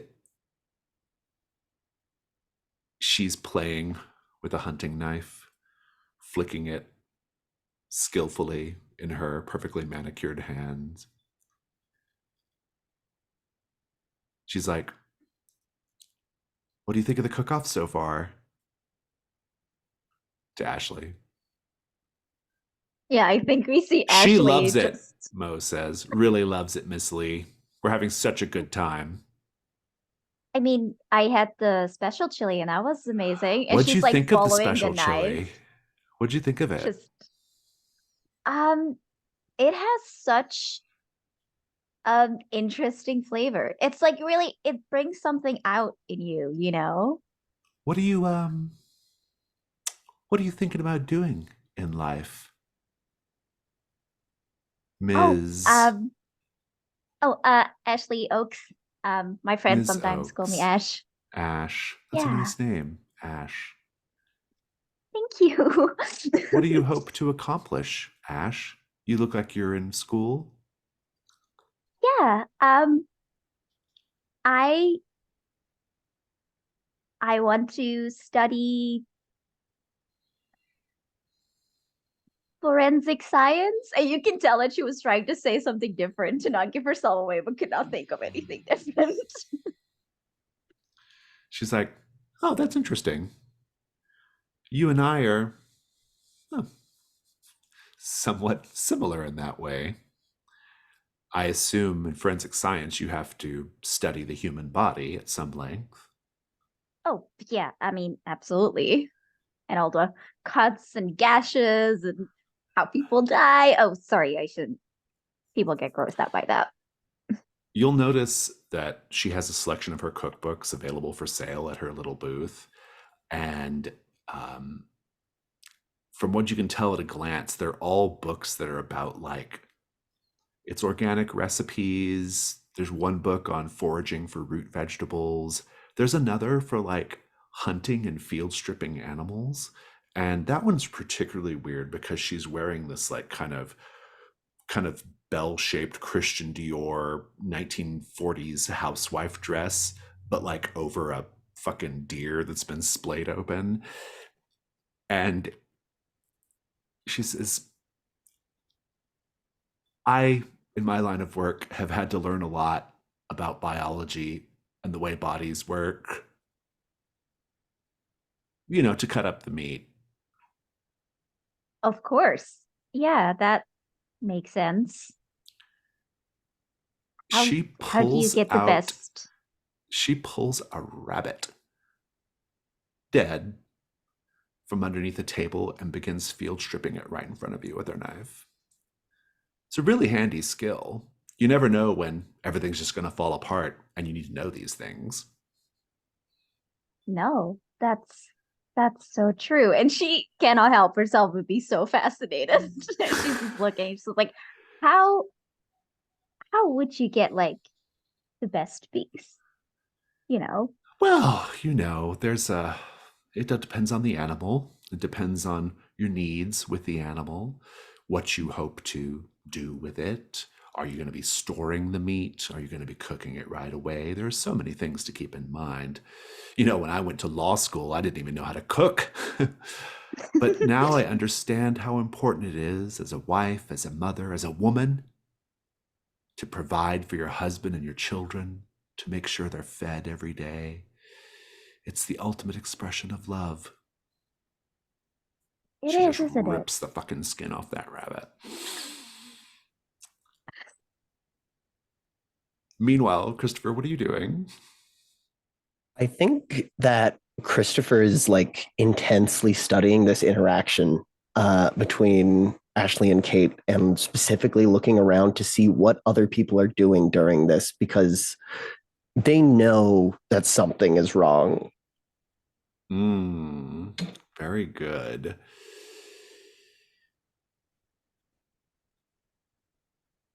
Nathan, you are in Hall B. Sean, you're in Hall B, trying to get away from Bartholomew. Ashley, you're watching Kate Lee field strip a rabbit. Christopher, I will tell you, I might give you a roll next time, but I will tell you at the outset that you do see someone who looks very out of place, mostly because they look like they just stepped out of a hard-boiled detective novel. Man wearing a long trench coat and fedora, walking around, making little notes on his pad. So that's a curious thing. Fred is still quite disturbed by the fact that they've locked down the convention center, and he tries a couple of the emergency exits only to discover that they do not open. So you all would all be quite fucked in an actual emergency.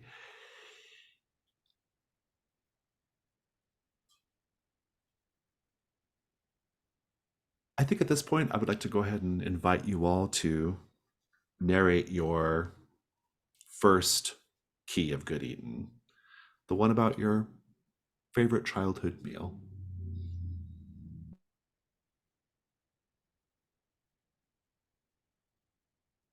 I think Sean's favorite childhood meal is something that he would never ever tell his dad about, because he wouldn't want his dad to feel uh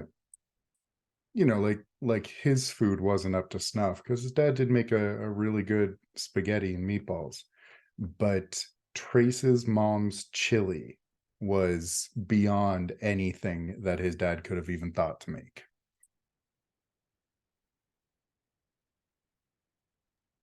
Nathan's fondest memory of eating with a family, of the rather best family meal, is, funnily enough, where they were eating from TV dinner trays. So, very bland, soggy food, but the group of them were sitting on their back patio, after a cooking disaster, and just heated up some TV tray dinners, and are just eating them in the hot late evening, summer sun, drinking ice cold lemonade, and like shoveling plastic spoonfuls of creamed corn and of chicken steak down their gullet, and the sunset colors across the sky, the lighting, the condensation on the glasses of lemonade was such a picturesque moment, only minorly interrupted by the occasional picking of plastic from your mouth that you're pulling of chunks of the tray or the plastic film back.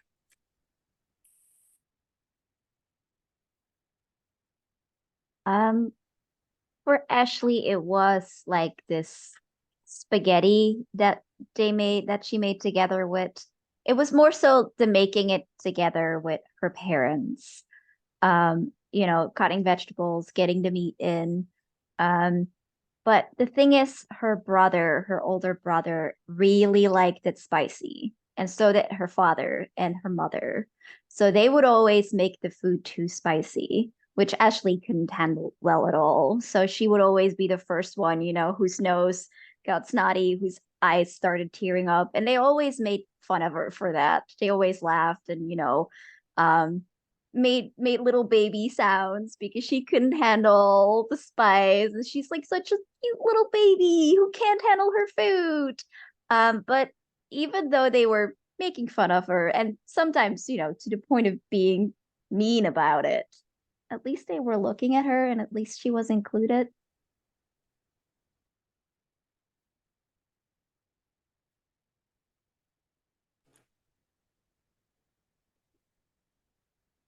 I think that Christopher's uh, favorite meal from when they were a childhood was at a big community gathering in probably Santa Fe, and they had just pulled it's an entire pig roast underground in the earth, and so they're eating this pork roast, and it's incredible. It's got earthy tones because of the dirt, and it's got all kinds of different seasonings, and it's stuffed as well.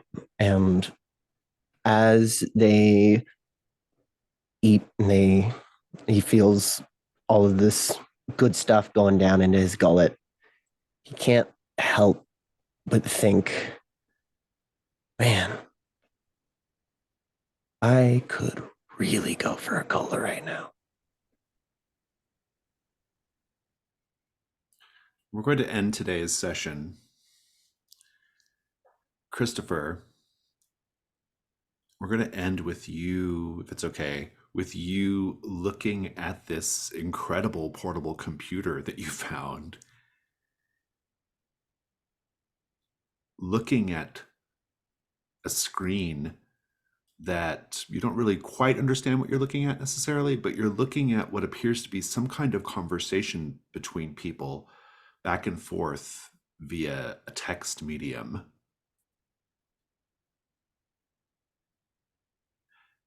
There are dates listed on these little text postings that seem to indicate they're happening in the year 2003. They go back as early as 2001.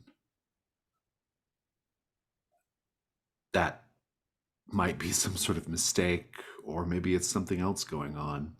But the conversation is about how the chili cook-off in La Fresca, the last year it was held was 1987, because of a series of killings that took place on the show floor. And right about that time is when we hear a chainsaw firing up.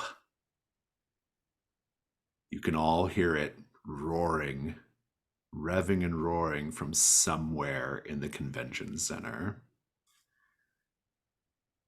And with that, we'll go to Stars and Wishes.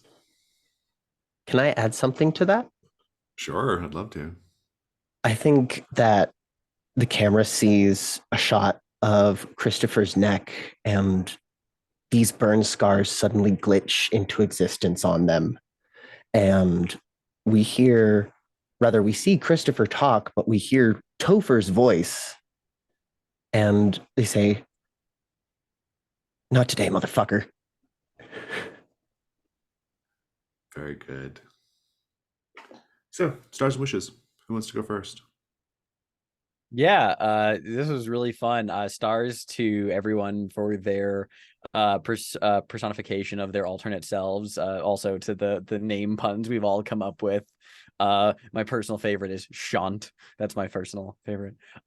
Star Ben, I really enjoyed the it was in the chat, but the Nathan moment of like, oh, we're not best friends, being like, just like, I thought he totally thought they were best friends. I really like the way you were playing this version of Sean. And that conversation with Tulliver was wonderfully awkward and terrible. But then I like this kind of dynamic that we just stumbled into having with at the end there with Garth, of us being like side by side, kind of. They do have that best friend vibe, especially in that college archetype horror movie character trope way, which is really fun.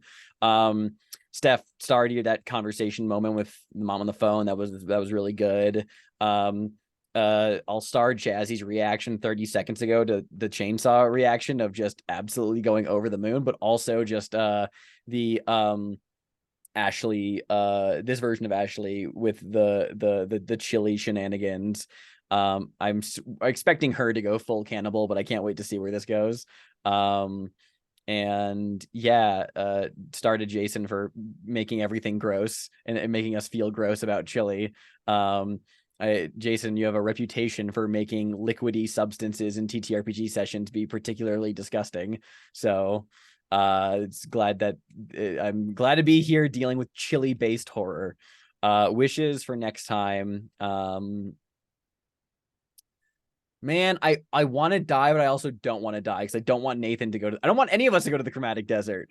But also like, but it's fun. Well, and Topher will be dead. So. Yeah, Topher will be dead. Or in the Pure White Signal. Yeah. Damn. Wish for that. I don't know. We'll see. I don't think I have any other wishes other than I'm just excited to see how this plays out. Yeah. I'll go. Yeah, Stars, as has been said, I love these different takes on the characters. It is giving me really big, this may not be familiar to anyone, Stephen King's Desperation / Richard Bachman's The Regulators. I kind of get that. yeah, it's like the same characters in two different situations. Things are flipped around really interestingly, and I loved it, and I love this. The just Ashley and all of her, like, we get peaks of the old Ashley in here, but it's in a different frame, and I'm loving that. As mentioned, the phone call between Christopher and his mom was really good, and Jason, the way you kind of warped that was brilliant, and I am absolutely looking forward to, since it seems like Topher maybe dropped an information packet on Christopher. Looking forward to seeing how that goes. And yeah, the interactions with Nathan and Shant were a lot of fun, and I dig it. Yeah, this was really great. I stars for like the way you all played your characters. This was a really interesting. I mean, this is kind of functionally a play test of this Lost Transmissions idea. I've never run it before. It's just something that I'm hoping works. It's a theoretical thing, and it seems like it's going pretty good. I really love the like the flashes of the latchkey version of the character that kind of peek through, right? Like that's what makes this really fun. Like they're different characters, but they're also the same character in some ways that kind of occasionally pierce this sort of weird veil that is going on. And so that's really, really fun. I like how you all like changed your characters to like sort of play around with the idea of who the latchkeys are in that reality, right? Like the idea of making uh like the idea of like making Sean, at least at the very least like in the closet, but probably but maybe not gay at all. And then and star Ben for like kind of leaning into this idea of like making the character have like a gay panic reaction, right? Like that's like not the kind of thing that a lot of people would like want to role play. And so but I thought it was really fascinating, and I really, as a gay man, I really enjoyed it. So um star for that. But also just like, like it's really interesting, like this sort of like considerations of like gender with like Topher and Christopher that have like, happened vis-a-vis like the two different versions of the character. The idea of Ashley, like and also Mr. W. The idea of like I want to know what Mr. W means in 1987, right? um the idea of like the fundamental Ashley Oakes like is still there, in this other form, a lot of like it's a lot of it's like thematically kind of similar, but it's not the same story, and I really, really love that. And also like, and Nathan too, like Nathan's like chattiness, but it's like a different way, like it's like a different like take on it. And so I really kind of loved all of that. That was just this was like the perfect time to do a story like this, because we know these other characters so well, right? And so like to see this sort of like alternate version of them now is like really, really fun. One thing about the Lost Transmissions is you can't do them until the earliest you can do them is layer 3 of the TV Odyssey campaign, and so you will have had time to learn the characters a little bit before you can even do these Lost Transmissions. So this today further affirmed to me that that's the correct way to do it. And yeah, star to, I believe it was Sasha who wrote this one. I've obviously made a lot of changes to it for the Lost Transmissions thing, but it's still sort of fundamentally the original contest entry, because that's where this one came from. And I really love it. I mean, I really love it, and it is it has like such a like impeccable like kind of 80s horror vibe to it. There's this, there are like movies like Motel Hell, obviously Texas Chainsaw, and some other like kind of cannibal classic movies, which really, really feel right in here. I have to imagine the character of Mo is a reference to The Stuff. I don't know 100% that Mo is a reference to The Stuff, but I love the idea of that being the case. And so yeah, the 80s horror movie, 80s food horror movie references are really, really impeccable in this. And I think that springboarding into this whole other mystery type was the right way to handle this, because I do think that, as I originally noted in the contest results video, I do think that doing the chili cook-off in a regular campaign, in the middle of a regular campaign, would be a little disruptive. But here it's like perfect, like it works perfectly in this context. And so yeah, just really quite enjoying it. My wish, I'm really interested to see how this shakes out. I'm interested to see if any of the characters don't survive and or end up in the chromatic desert.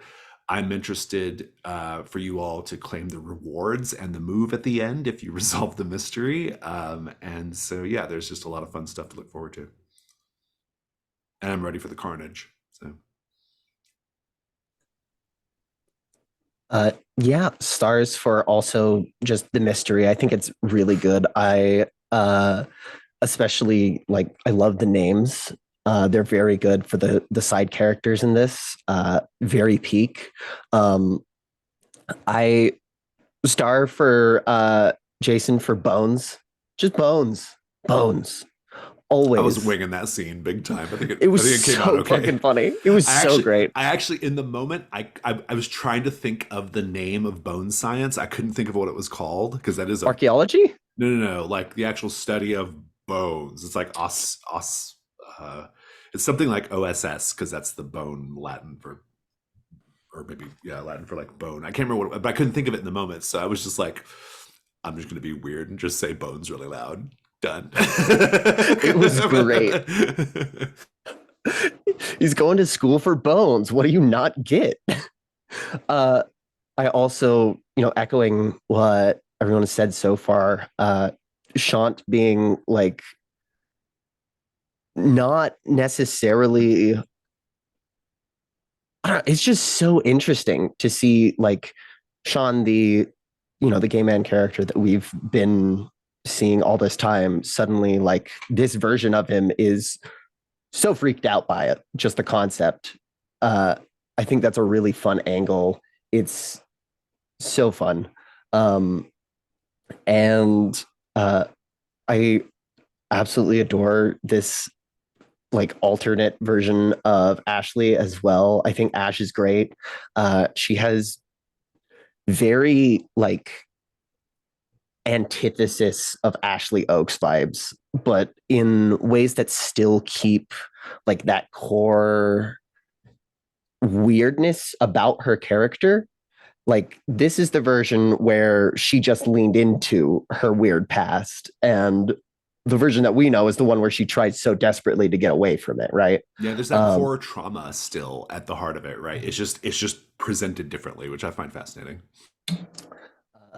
And stars for alternate being just the worst. I hate him, and I love that for us. I think he's such a like perfect frat guy sort of vibe to this whole, like, I don't know, he brings levity in a way that isn't necessarily how I would expect. And I don't know, it's just been really fucking fun. As far as wishes go, I'm excited to get to see like the resolutions of this. I'm excited to get some rolls done, and like see the other keys of good eaten. Like we still have the one that the Ashley marked. There's one you all have to do, still. Yeah. So I'm excited to see that, and I'm excited to think a bit more about it. Yeah, I had a great time. Yeah, I think for my stars, just on like a general like meta level, I really like these lost transmissions and that you're like a different version of yourself, because it begs the question, who is your character? Like what is that core thing about them that makes them them?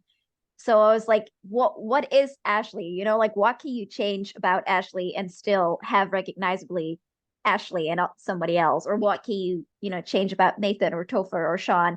And I thought that was so interesting to see like all these approaches, what we can strip away, what we can emphasize, what we can make different, which is like my favorite thing about like time loops and time travel, and where you get to see like the different versions, because it just gets, ironically, I get so clearly at the core of this is the story that we're trying to tell with the character. So I really like to like have that chance to throw that in.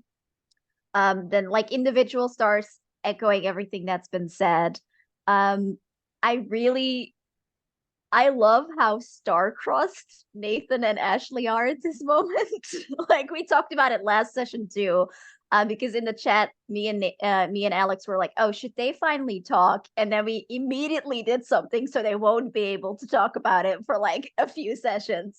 And then in this version, whatever happened between them, it's like not the it like mirrored like the way when Ashley went like, "Are you okay?" and Nathan went like, "No, I'm not fucking okay." Like that, it kind of mirrored their fight in the car where Nathan is like not letting Ashley get away with stuff, it feels like. Where other people might, be polite and be like, "Oh yeah, I'm fine, thank you."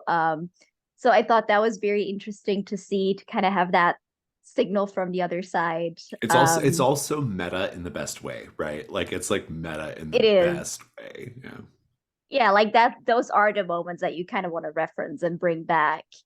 And then yeah, for Sean, I really like that, again, sort of that core thing of Sean wants to have friends and he wants to be close to people, and people are not doing that. And I really like that with the bit of, "Oh no, I did think we were friends, and oh, I don't want to say hi to this guy, but I guess he's also, a person that I could possibly connect with, so I do want to say hi to this guy." So that was really interesting. um and for Topher, I mean, the call, that was just so great, but I also really liked the little moment that you put in with like Christopher apologizing to Ashley, and especially that line that you dropped in, like, "I get it now, and I'm sorry that I teased you about it." Because I was like, oh, that says a whole lot about their dynamic that we didn't have in the other version. So I'm very interested in, like, Ashley at this moment feels like she's kind of, like that friend that nobody really likes, like kind of in there to be picked on. So I'm really, really interested to see how that gets developed, which is sort of I mean, my wish. there's a whole family there in Hall A waiting on you, Ashley. Yeah. So I have found my people. I just need to eat all the other people. Yeah, for you, Jason, all the stuff about people commenting on Ashley's skin was so fucked up and creepy. Like, even without the cannibal angle, it's like, stop it. This is so uncomfortable. Why are you doing this? In just the best way. But yeah, that's it for me. any other stars and wishes? Okay, well, that was great fun. Thank you all so much. And we'll have more of the great Degoya County Chili Cook-Off when we return. Goodbye, everybody watching the video.